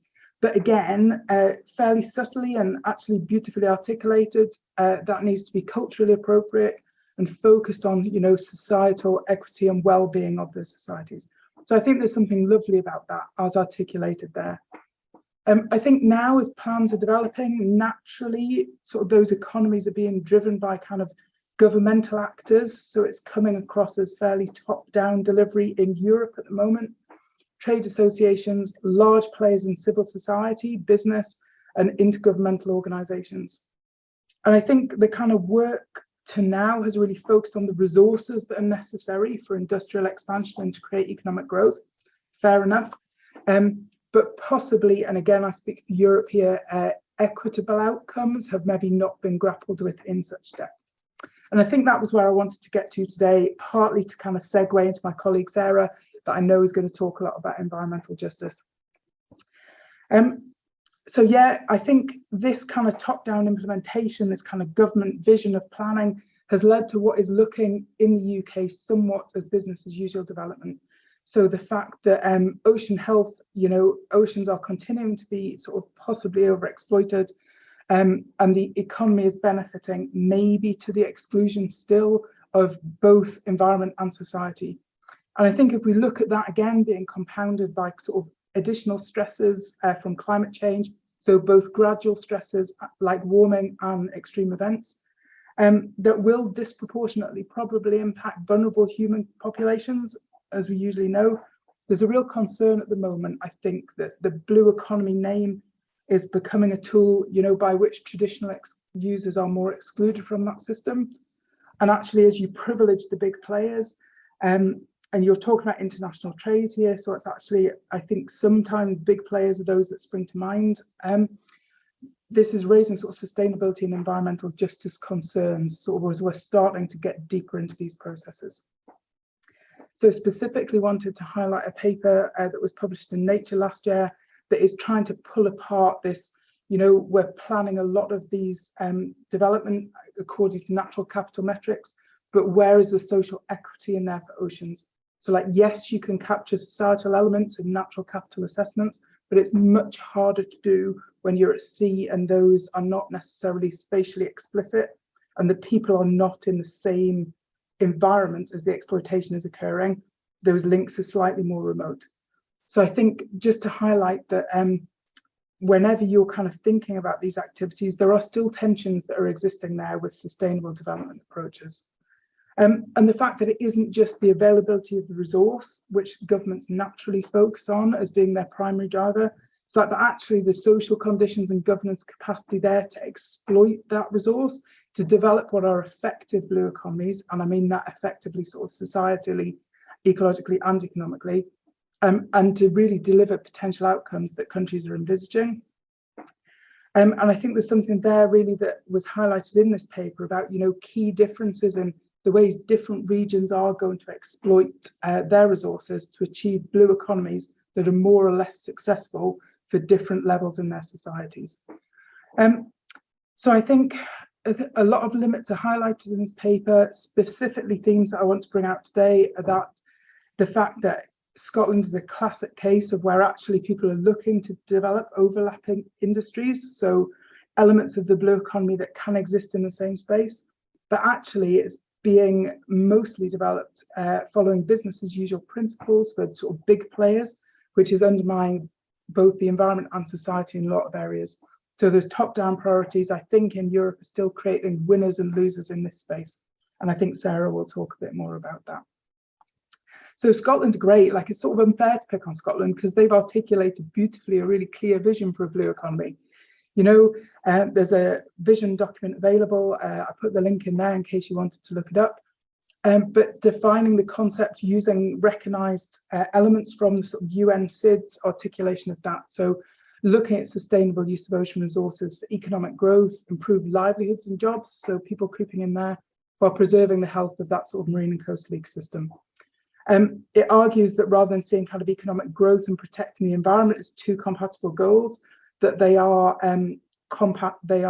compatible, they require trade-offs made by policymakers, but actually an overall stewardship approach should deliver the natural capital that we need. Just bear in mind what we said on the previous slide about whether natural capital is necessarily truly encompassing principles of social equity though. But they've done a really nice job. Scotland's a really beautiful country. If you've never visited, come and see what I mean. You can literally see it from the shore these days. So in terms of the elements of blue economy that Scotland is aiming to sort of retain and develop, there's nothing controversial there really. I think there are similar elements as to most other blue economies. Scotland have a history of producing high quality food for trade. So whiskey being a classic example, sea fisheries, seafood is another one that they're very proud of. So continuing industries like that and developing those while moving into new industries like marine biotech. Maybe downplaying oil and gas to move more into renewable energy. So there's nothing controversial there at all. I just put the European version of that there for comparison. Europe does include a few more things. It's like that. Actually, I'm sure you will recognize this and many of these industries from your own blue economy strategies. So in terms of outcomes, again, like Scotland are very clear, they want all good stuff. So functioning, healthy marine ecosystems, a resilient blue economy that can adapt to climate change and mitigate against some elements of that. They want to develop marine sectors that are really innovative, entrepreneurial, productive, and internationally competitive. And again, like I said about the food whiskey thing, stay global leaders in sort of healthy, quality, sustainably, both harvested and farmed seafoods. So I think it's all good stuff, but that's very sort of economic business facing. They do mention that thriving, resilient, regenerated coastal communities have more equal access to benefits there, but it comes pretty low down the list. And actually, their aspiration to be an ocean literate and aware nation is a great one. But again, it's kind of at the bottom for me. And if you infer kind of ranking from that, we should take a look maybe at what we're ranking. So I think my main question as a spatial person is like, actually, God, how the hell do we make space for all this stuff?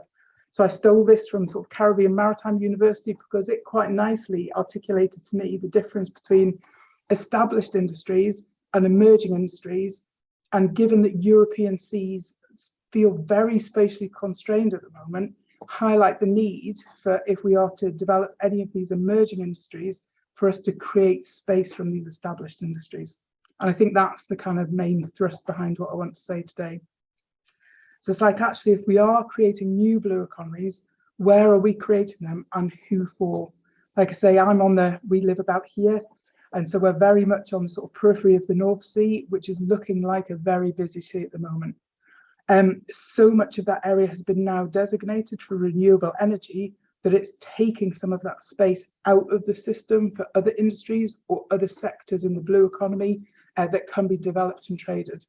So like I say, I have very few answers here, but I do have a lot of questions about the paths that we are taking to deliver these economies.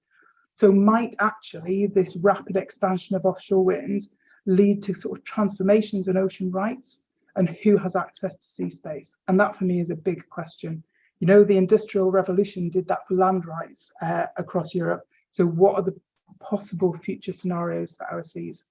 This was highlighted by a colleague, Sandy Kerr, earlier this year at a renewable energy forum. So just to make it clear that these ideas have been brewing for a while with other people. And I think it all boils down to the fact that whatever industry we're trying to create, you know, seas aren't unused spaces yet. We've got fisheries, we've got transport, we've got all of those other sectors that already exist. And we're talking about bringing in and developing new parts of the economy. And in Scotland, you know, some of these areas are huge. So we've just licensed 7,000 kilometres squared of seabed in little green triangles. If you look at this compared to some of our islands, you'll notice the fact that the renewable energy licensed areas are about comparable in area to some of the areas of island space. So we're talking about some really huge developments. So what does that mean in terms of who is being excluded then from these areas? So you look at a map of Scotland, you can see marine conservation zones, renewable energy, where is left for fisheries, for example? Also a big question in a lot of different areas. If you look at where some of these wind farms are going to be, you'll see they're in very close proximity sometimes to coastlines. So actually have the impacts on the communities that inhabit those coastlines been fully considered? There's a lot of talk about the potential for multi-use in these different sectors, but I'm not really sure that people are grappling with those questions properly, like actually what that means and who makes those decisions about what is compatible with what, who fits in with who, and I'll get onto that in the next slide, but which winners and losers I think are created in these spaces. So it's like, obviously we have quite large fishing fleets around the UK, and very much those fishers are invested a lot in equipment and in boats, you know, and have the perception that it's our waters, our fish, our investment. Aquaculture facilities have been licensed for sort of planning, permission in perpetuity. But the driver for European energy security, particularly at the moment, is so big that quite a lot of these plans, certainly the rights of fishers, are looking like they're sort of at risk. So are fishing sectors, and what are the implications of that for trade, going to lose out to renewable energy sectors in future?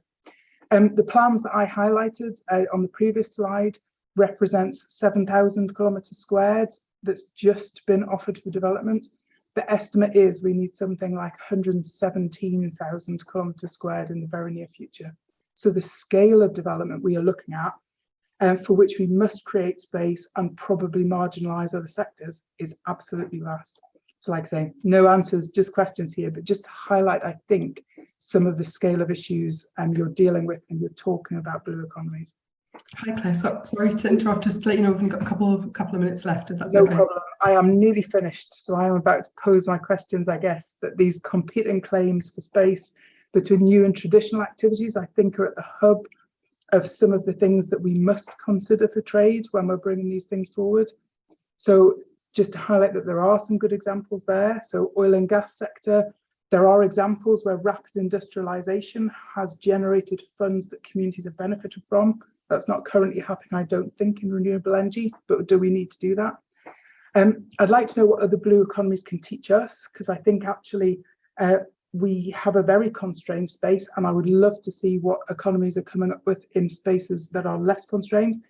And equally, can we help provide lessons from offshore wind development in very congested European spaces?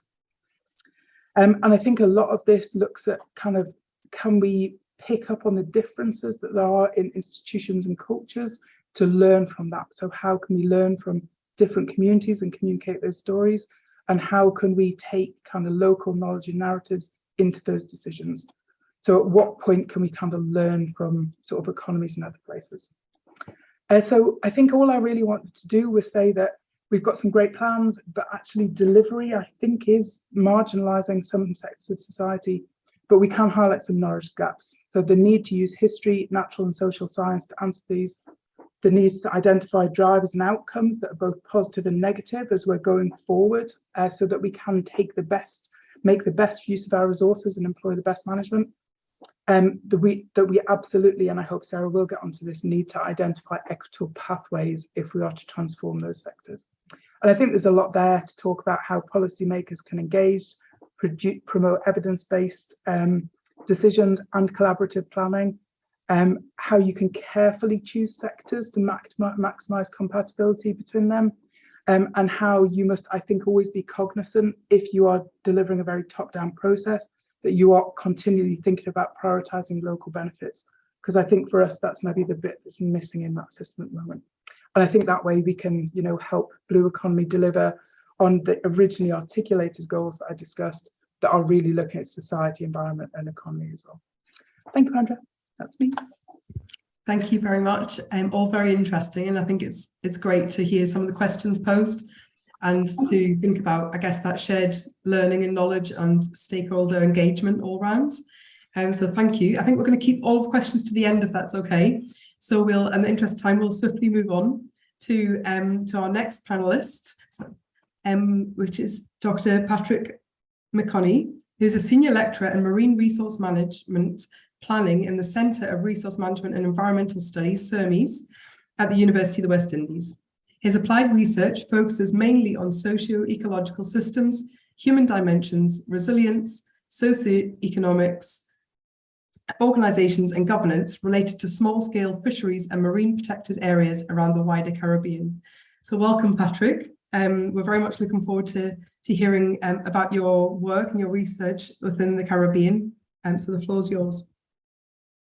Thank you, Andrea and Jan, for reconnecting me to some colleagues. I could have imagined or forecast that Claire was going to say a lot of the many things that I have an interest in, and perhaps Sarah as well. So we'll see if there's a convergence. Let's do what we do when we select that screen and see if it is sharing. I take it that it is. Yeah, that's great. Thank you. So what I'm going to focus on is a fairly short story, and I'm going to deal with, let's call it, the small people. Very much as Claire said, and perhaps others will say, it's a lot about inequities, it's about justice, it's about marginalization, it's about how social ecological systems work. So I'm going to focus on blue justice and governance.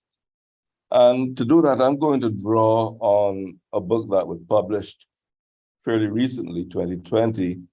This isn't really an advertisement, but just to say that you can find more detailed treatment of some of the themes I'll touch upon in some of the chapters here. And I've highlighted 4 of them as being fairly core to the storyline that I'm going to weave. But of course, we also bear in mind that there are many stories about the Caribbean and blue economy, a growing number. One of the reasons why we, and we meaning several of the editors and almost all of the authors are from the Caribbean, is that many of these stories can come from outside of the Caribbean. So we wanted to add to the narrative from within. One of the points is that even though my case is going to focus on the Caribbean, just as Claire focused on Scotland, we see that there are common threads that are applicable globally, wherever you are, particularly if you're dealing with small islands, small communities, small physical spaces. And Claire showed her version, or the version, one of the many versions of blue economy. I chose one that was more people-friendly and soft compared to World Bank and many other depictions similarly of the blue economy. And this is from the Organization of Eastern Caribbean States.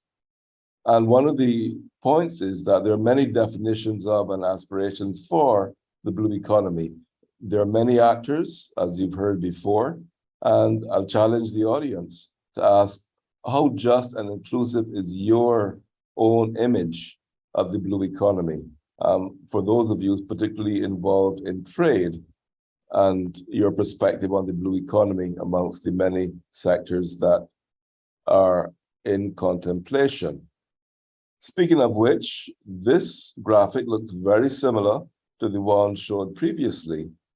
And the point is well taken that many sectors comprise the blue economy. And the point of my presentation is intersectoral institutions are required for governance of the blue economy nationally and regionally. Of course, in terms of trade, some of these sectors may be seen as non-traded goods and services. Some of them are perhaps intra-regional of the Caribbean, and others will be global. So there's a matter of scale as well to take into account. One of the points made from one of the other publications you see there from the OECS is that there are many challenges to the blue economy, at least from a Caribbean perspective. And these are some of them. A common thread is that they concern justice and governance, even if indirectly. So again, we see some common threads with perhaps some other stories you hear. And drawing on chapter 3 in our book, done by colleagues at Caribbean Natural Resources Institute, my colleagues cite 4 key principles for a more inclusive and equitable blue economy because of this concern of inequity and marginalization. The first is that of well-being, ensuring that well-being remains the ultimate goal of creating blue or any other color of economy, because you know that there's a whole series of economic frameworks in practice. The other one, which we'll focus on a little bit more, is justice. And I'm going to talk a lot about blue justice, and particularly from the view of small-scale fisheries in which I work. And then there's the principle of good governance, which can be broken down into its several component principles that you're probably familiar with. And ultimately, the aim, apart from well-being, is of course resilience of the entire social ecological system. From small-scale fisheries, here's one view from one of the programs that I'm involved in, which is called Too Big to Ignore.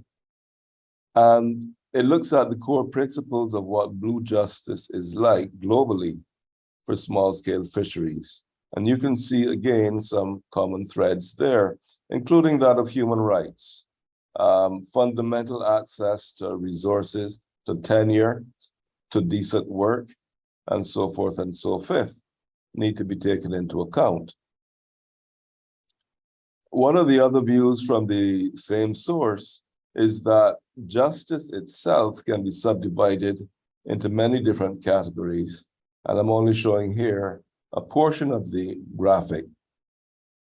And this is to indicate, particularly if you look at market justice as well, mentions trade specifically, that folks in the blue economy in areas like small-scale fisheries, but it could also refer to tourism in terms of not the big hotel chains, but the small operators on the beaches selling their wares and their services, that there are asymmetries of power, of access, of justice regarding markets locally and elsewise. So how do we deal with this? Well, one of the ways is in terms of approaches to governance. And here's an image that we've used quite a lot to depict multi-level policy cycle governance. The idea is that, particularly if you're dealing with small islands, and like in the Caribbean, you have to go from what is local on the beach and in the sea up to the global higher echelons of UN meetings and all the rest of it. And there must be links vertically and horizontally for all of this to make sense. One of the more important things in scaling down to the level of the countries, the region, is that of national intersectoral coordination and the coordination mechanisms. The simple point being that across different sectors, economic sectors, livelihoods, there needs to be coordination which must occur at the national level, and this itself is scaled up through regional and even global organizations. To do this, we've provided some guidance on how national intersectoral coordination can occur. We call that NICS for short, that's many syllables. And this draws upon the principles of good governance that I spoke about previously. And that really is the end of the short story. What I'm going to challenge you to do is to see how trade fits in your view, to national intersectoral coordination. What sectors does it cover, and what role would you play in this scheme of things? Thank you. Thank you, Patrick. Really interesting. I think it's a really interesting area to look at blue justice. And I think you're right, kind of tying those two areas together in terms of looking at experiences. So again, we'll wait on questions to the end. So I'd like to take the opportunity to welcome our next speaker, which is Dr. Sue Farron, who's a lecturer in comparative and plural laws in the Law School of Newcastle University. She's currently seconded to the Foreign, Commonwealth and Development Office of the UK Government as a research fellow, focused on the geographic region of the Pacific. Sue has researched and written about diverse legal aspects of the Pacific Island states for many years, paying particular attention to human rights, natural resources, and the intersection and interface of different legal systems. She's drawn on Pacific Island case studies to illustrate wider global themes, including climate change, marine protection, and Indigenous rights. So welcome, Sue. Thank you. Thanks very much, Andrea. I will try and use the share screen. Can you hear me all right? We can, yes. Great. Can you see this okay? Yep, that's perfect. Thank you. Great. So the focus of my short talk is going to be on the Pacific Island states, the Pacific region in particular, which is my familiar research ground. And I think there will be a number of synergies, particularly with Patrick's paper, in terms of dilemmas confronting the whole idea of the blue economy. So I'm going to structure my presentation around a few key points. Firstly, the geographical region. Perhaps some listeners or attendees on this program aren't familiar with the Pacific. The regional organizational infrastructure, because that has an impact in terms of bilateral and multilateral trade and the articulation of policy, particularly through the regional organizations. An indication of existing trade links and major trade activities, and then some of the challenges and opportunities presented by following a sort of blue economy trajectory. So the area of the Pacific Island states is vast. So you can see it in this map. These are states that formerly came under colonial control and now mostly independent sovereign states. And they are notable for small land masses and huge sea masses. So in the table, I've just given an indication of land to sea size. So the major assets of these states are their exclusive economic zones. And indeed, the narrative of Pacific Island states in recent years has been to describe themselves as large sea states. So not small island developing states or least developed countries, but large sea states. And they lay stake to the right to manage the Pacific Ocean. They are people of the Pacific. They traveled across the Pacific to reach the islands that they now inhabit. And they see themselves as custodians and guardians of the Pacific. And so the sea is extremely important to them. Indeed, a Pacific poet once said, "We cry and sweat salt water. The sea is in us." So the sea has a cultural, spiritual, as well as economic significance to Pacific Islanders. And I think that aspect of the sea needs to be borne in mind. And there was reference from earlier speakers to the cultural significance of seas. The other thing to note is, although in this table I've drawn a line between land and sea, for Pacific Islanders, there is no barrier between the land and the sea. For most Pacific Islanders, the sea extends at least to the reefs that surround these islands and protect them from high seas, increasingly less so with climate change. And they do not demarc, at least culturally, where land ceases and sea begins. So although each sovereign state determines its own economic pattern, and one cannot say that the Pacific Islands are all the same, they are not homogeneous. They are very different, both in terms of size, opportunities, wealth, in terms of natural resources, and in terms of the opportunities offered to their citizens. There has been increasingly an emphasis on regional organizations. And I think this is perhaps familiar ground to a number of you. So the Council for Regional Organizations, the CROP agency, brings together a number of regional organizations which are made up of different memberships. So none of them replicate the other, but they do overlap.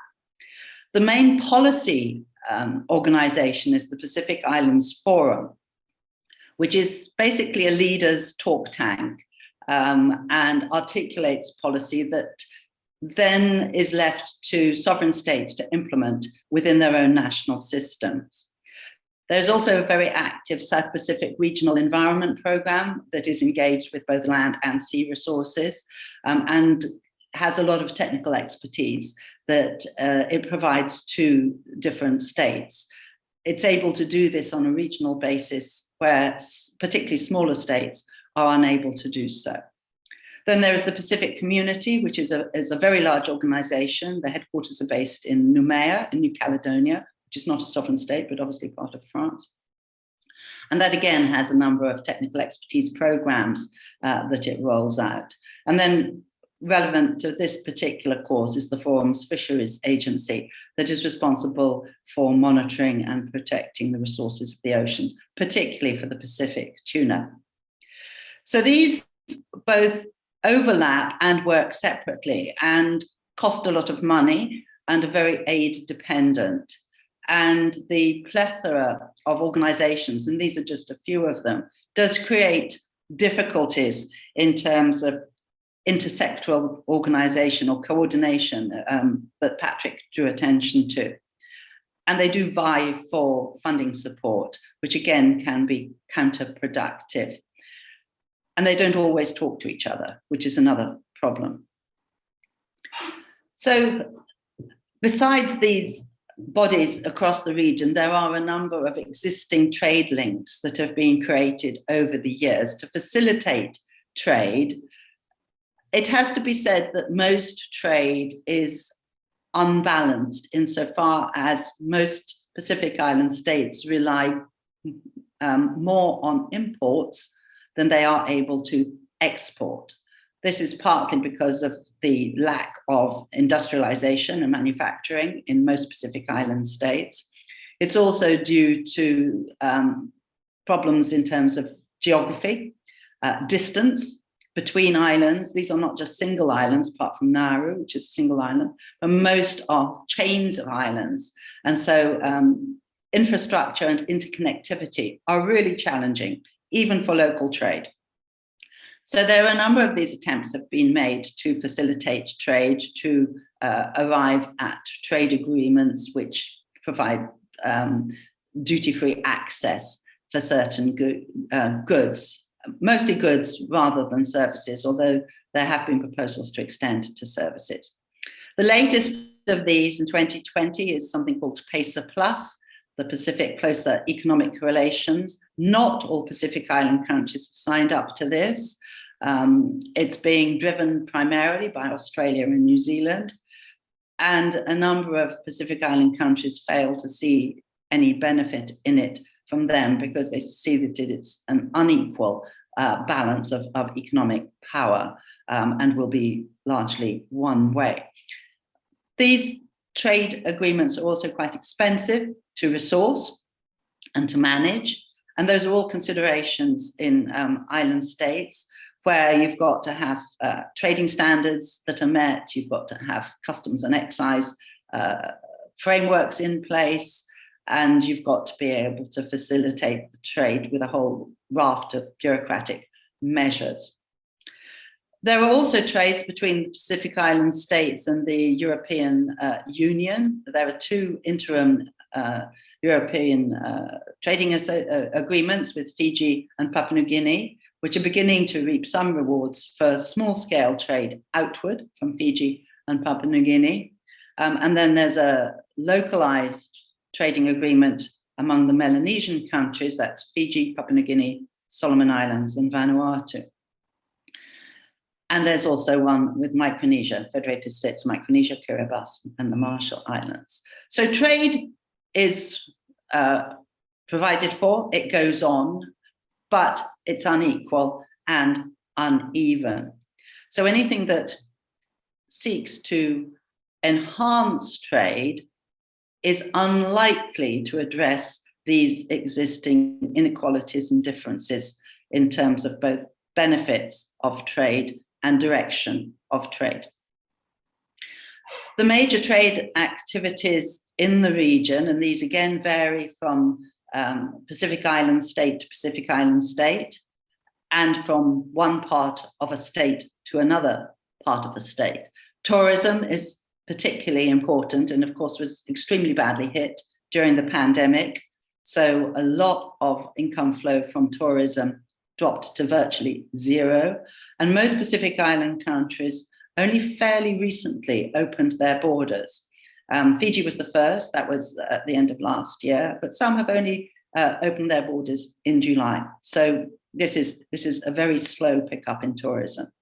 So for example, 87% of GDP in Solomon Islands relates or did relate to tourism, 46% in Vanuatu and 39% in Fiji. So heavily dependent on tourism. And of course, a lot of that tourism takes place in coastal areas. which as part of the quasi-blue economy in itself creates a number of problems and opportunities. It provides employment. So when it drops, people are out of employment. But it also creates issues in terms of sustainable use of coastal resources and can mean that local people are excluded from coastal areas because they are dedicated to tourism. And that can impact on subsistence, marine resource collection, particularly for women. Tuna is an extremely important source of revenue, a marine source of revenue. The Pacific provides a third of all global tuna, but most of this is taken by foreign vessels. If you look at statistics relating to the flag of registration for tuna fisheries, very few are taken by local vessels. And the other problem with tuna is that although license fees generate income for those countries where tuna is an important resource, particularly Solomon Islands and Kirimas, there is very little in-country tuna processing. So it doesn't provide a great deal of in-country employment opportunity or economic benefit. The value of tuna, as I say, is generated primarily through licenses. And a further problem with tuna and other fish sources is the very high percentage of illegal, unregulated fishing. And across these huge areas of ocean, it's very difficult for Pacific Island states to patrol and monitor their seas. And in any case, globally and internationally, the prosecution of illegal, unregulated fishing is very low and very difficult.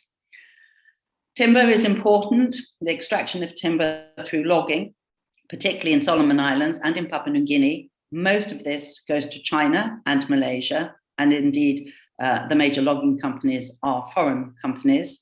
And again, the economic benefit of timber is not always directed back to these countries, largely again through illegal logging, poor certification, and no in-country processing.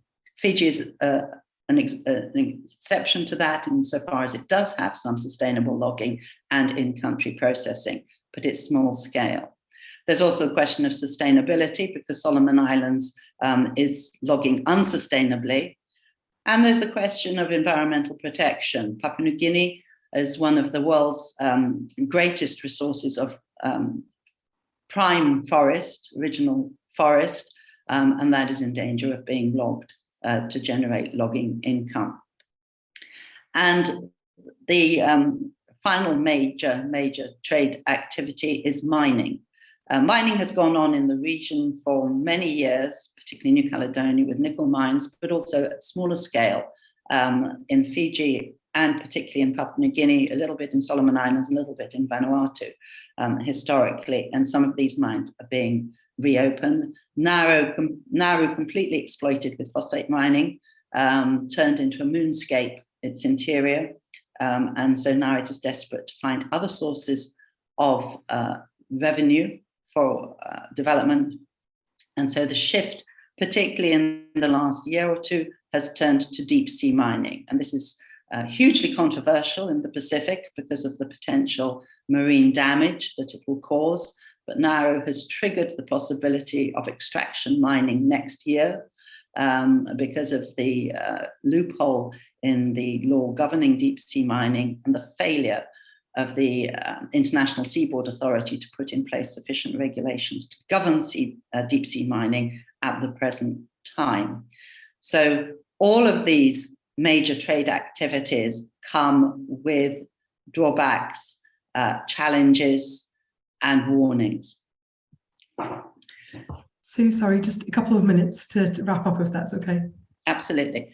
The Pacific Island Forum has recently published in July a narrative, the Blue Pacific Narrative and Strategy, which is to take it through to 2050. And this is how Pacific Island leaders see development and trade. And it focuses on sustainability and the equitable distribution of benefits, so very much blue justice. And it is concerned particularly with climate change and other vulnerabilities. It doesn't mention the blue economy at all, but it can be implied in a number of the themes within that framework and strategy. How it translates into practice remains to be seen, because this was only approved by leaders in July, and it may well be that they look elsewhere to learn lessons on how the blue economy can work.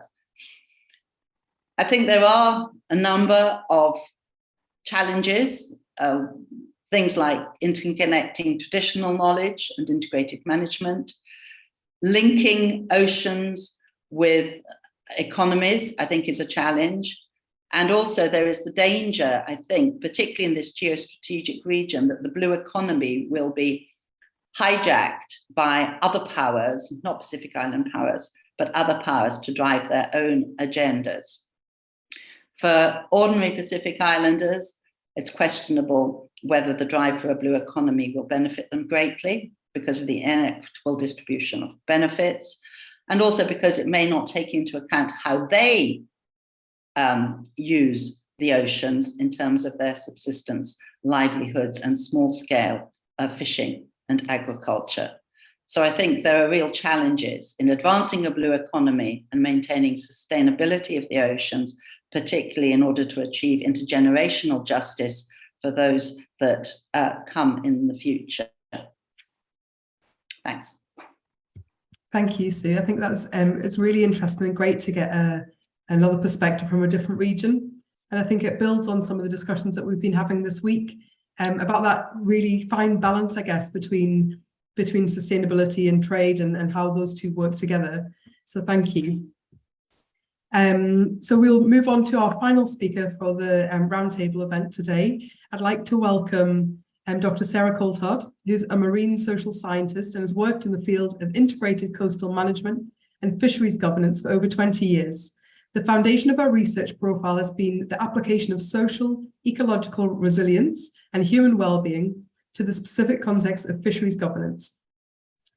Sarah has used these concepts to develop multidimensional social impact assessments, which capture the diverse impacts of change amongst fisheries stakeholders. And she's written extensively about how understanding people's well-being strategies can shine new light on the behaviour and motivations of fisheries and their families. So welcome, Sarah. Thank you. Okay, thank you very much, Andrea, and thank you to all of you for this this invitation to present here. I will just share my screen. Okay, so what I want to start off with really is a bit of reflection about when we're talking about the blue economy and development in general, what sort of development are we actually talking about? What sort of development do we actually want? And I think it is really important to connect with very long-standing debates about development and inclusive development and what social progress actually means. And so I'm going to just start off a couple of slides giving an overview of that, and then move on to talking about a case study in using an example that I've just been working in very recently in England about how we are trying to create new space for marine protected areas around England's seas. So looking specifically at some of the blue economy issues around marine protected areas and marine conservation more generally. Okay, so we know that blue economy debates very much frame the oceans as a new frontier, all sorts of potential benefits for economic development.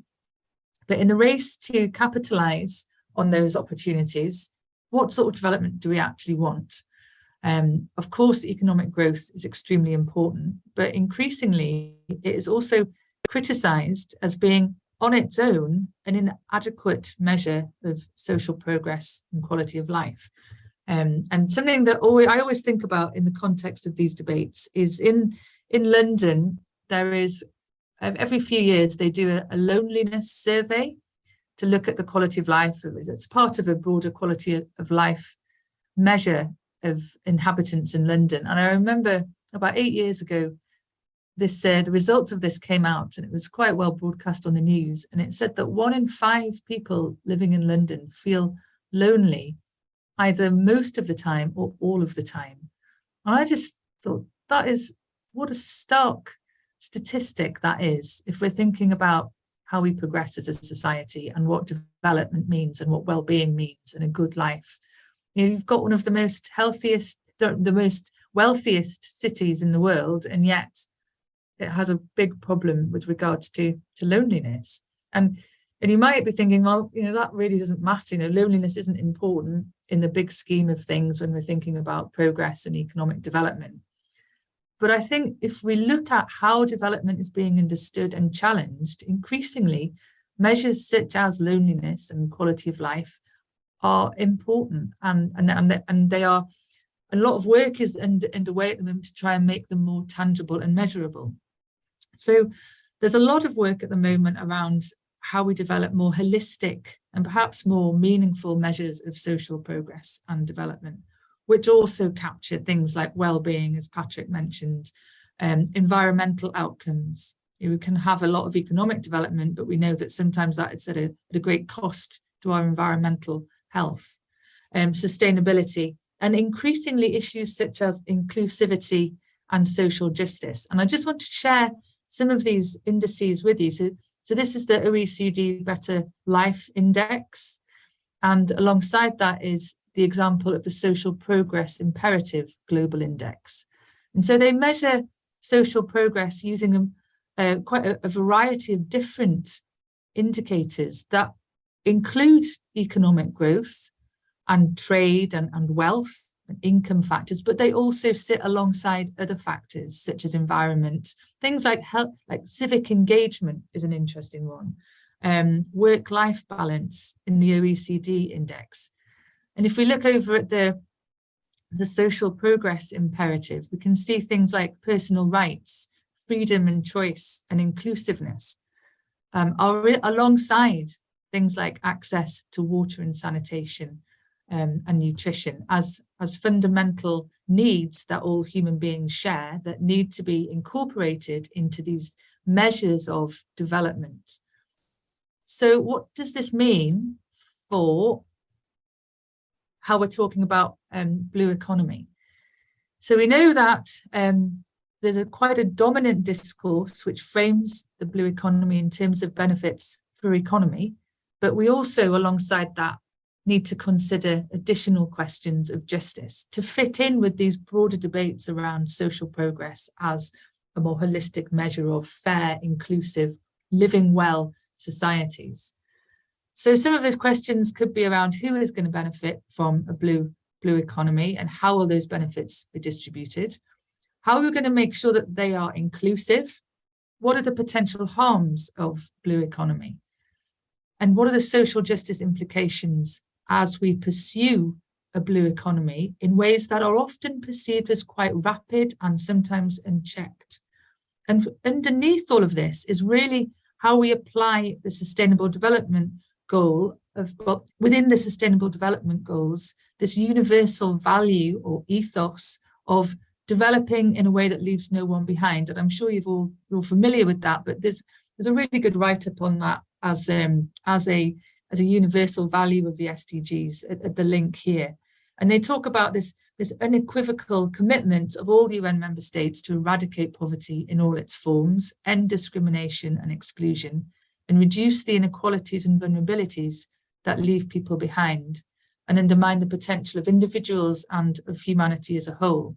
And I think when we're talking about the opportunities for a blue economy and growth and development, we really need to centralize this ethos of leaving no one behind.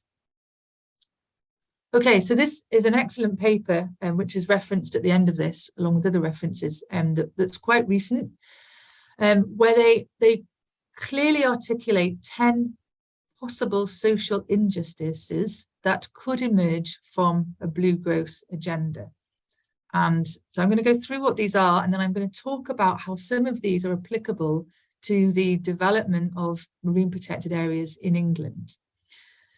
So the first one, dispossession, displacement and ocean grabbing. And it was great to hear Claire earlier talking about the wind farm and the renewable energies industry and the lack of space for sectors and traditional users of the oceans, such as fishers. That's a huge challenge for marine spatial planners, and particularly in the UK, where we've got quite small areas of sea with lots of competing claims being made over them, and those challenges are really being intensified by the blue economy agenda.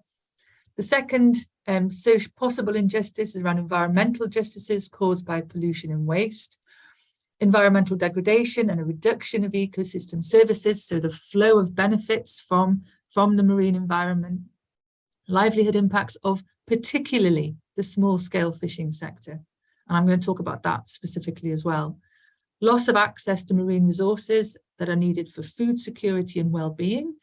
There's been some very interesting work over the summer that I've been doing, where I've been talking to recreational anglers, so people fishing for a hobby whose access to that may be threatened by a particular type of marine park, and the huge damage that does to their attachment to place and the sense of well-being that they get from being able to go and fish for the sea, even though it's not income, their incomes don't depend on it. So looking also at those other aspects of recreational users, as well as people who are dependent on the sea for a livelihood. Inequitable distribution of economic benefits. Sue mentioned the social and cultural and spiritual connections between people and the marine environment. So that's also reflected here as an area for possible injustice. The marginalization of women and other more vulnerable groups who are often excluded or have lesser voice in governance platforms and decision-making arenas. Human rights and indigenous rights abuses and exclusion from governance. So this is a really neat paper, I think. I wasn't a co-author, so I'm not promoting it on my own behalf, but I just thought it was a really good way of articulating some of the things that we could think about from the social injustice risks from the Blue Growth Agenda. So moving now on to the case study. So marine protected areas in England. We have varied degrees of marine protection in English seas, but we are increasingly committed to expanding the area of seas that is covered by protection, and also making sure that the areas that we do have are better managed and effective to protect fragile and increasingly threatened marine habitats. So lots of targets and things are influencing this, such as a commitment to protecting 30% of our oceans by 2030. So how do we find space for new marine protected areas and these tighter, more restrictive conservation designations in what are already very busy marine spaces? So some of the risks, if we go back to this list of 10, the first one, the risk of dispossession and displacement of fisheries is very real. And I've put in here a really interesting report that just came out recently from the NFFO, which is the National Federation of Fisheries Organisations in England. So quite a powerful voice from the fishing sector. And they talk about the problem of spatial squeeze on fishing, and they say that increasingly, especially through wind farms, but other gear conflicts between fishers and different ways of fishing, increasingly there is a reducing space for fishing activities. So that's the first connection. Sarah, I was just going to say just a couple of minutes of that, just to allow for question and answers. Thank you. Okay, yeah. So injustice 4 and 5, livelihood impacts, loss of access to marine resources, a particular problem for our static gear fisheries, so crab and lobster fishing, who often are unable to go and place their static gears in other people's sites. So huge issues around displacement and escalating gear conflicts. Again, talking about the social and cultural impacts, often people have very strong cultural values, attachments to place, and this means that threats within the fishery are felt more broadly across the whole community. And the last one is exclusion from governance. Fishing communities are often very hard to connect with and to reach. They often have a lack of voice. They're often at sea, they're busy doing other things. So we're trying in England to think of new ways of enabling more meaningful engagement of the fishing sector in decision making. And one thing we've been exploring in particular since COVID actually is this combination of online and in-person engagement. Often fishers are more able to have an input when they're phoning in from their mobile phones at sea, and we're exploring new ways of trying to improve our inclusion of fishers. So the take-home message really in all of the different contexts within which you're working is, are small-scale fishers in or out of the blue economy? And I'll finish there so we've got enough time for questions. I'd really direct you to some of these excellent papers and links. And I know Patrick mentioned the Too Big to Ignore network. If you're not familiar with that, I would really recommend having a look at its website and some of the brilliant publications coming out of that. Okay, thank you very much. That's me done. Thank you. That was really insightful, really interesting. I think the signs along the side of the screen, I don't know if you saw those applause and thumbs up, kind of really illustrate, I guess, that people resonated with that and enjoyed the talk. So thank you. I think that the series of all of our panel members together really complemented each other, and it was really interesting to hear different case studies from different regions and really different I guess, aspects of the blue economy that we haven't yet heard this week. So I think it was fascinating to hear about some of the challenges of blue justice. And I really enjoyed Sue's kind of quote of, "We cry and sweat salt water, the seas within us." I think it really gives us like another angle to think about people's relationships with the ocean and with the seas, really, and to think about the multiple uses. I think that's come up in all of the panel members' presentations today, is that really fine balance between the different uses and needs of our blue economy. So thank you very much. Really rich presentations that really added to our week's course. Thank you very much to all of our panelists today. I think we could be here for another hour having these debates and discussions, and I'm sorry that we don't have the time to do that. I'm very much aware that our participants have been here for 3 hours now, and I've learned a huge amount. So thank you so much for all of your contributions today. And if there are any questions, we will be sharing the presentations and contact details. So I'm sure that our panelists would be happy to receive those via email or other means. So hopefully we can share some of those with you, but equally, hopefully some of the answers to your questions are on their presentations also. So thank you very much, and we look forward to welcoming you back tomorrow. I'm just going to pass over quickly to Jan, who can give you a quick brief for tomorrow's details.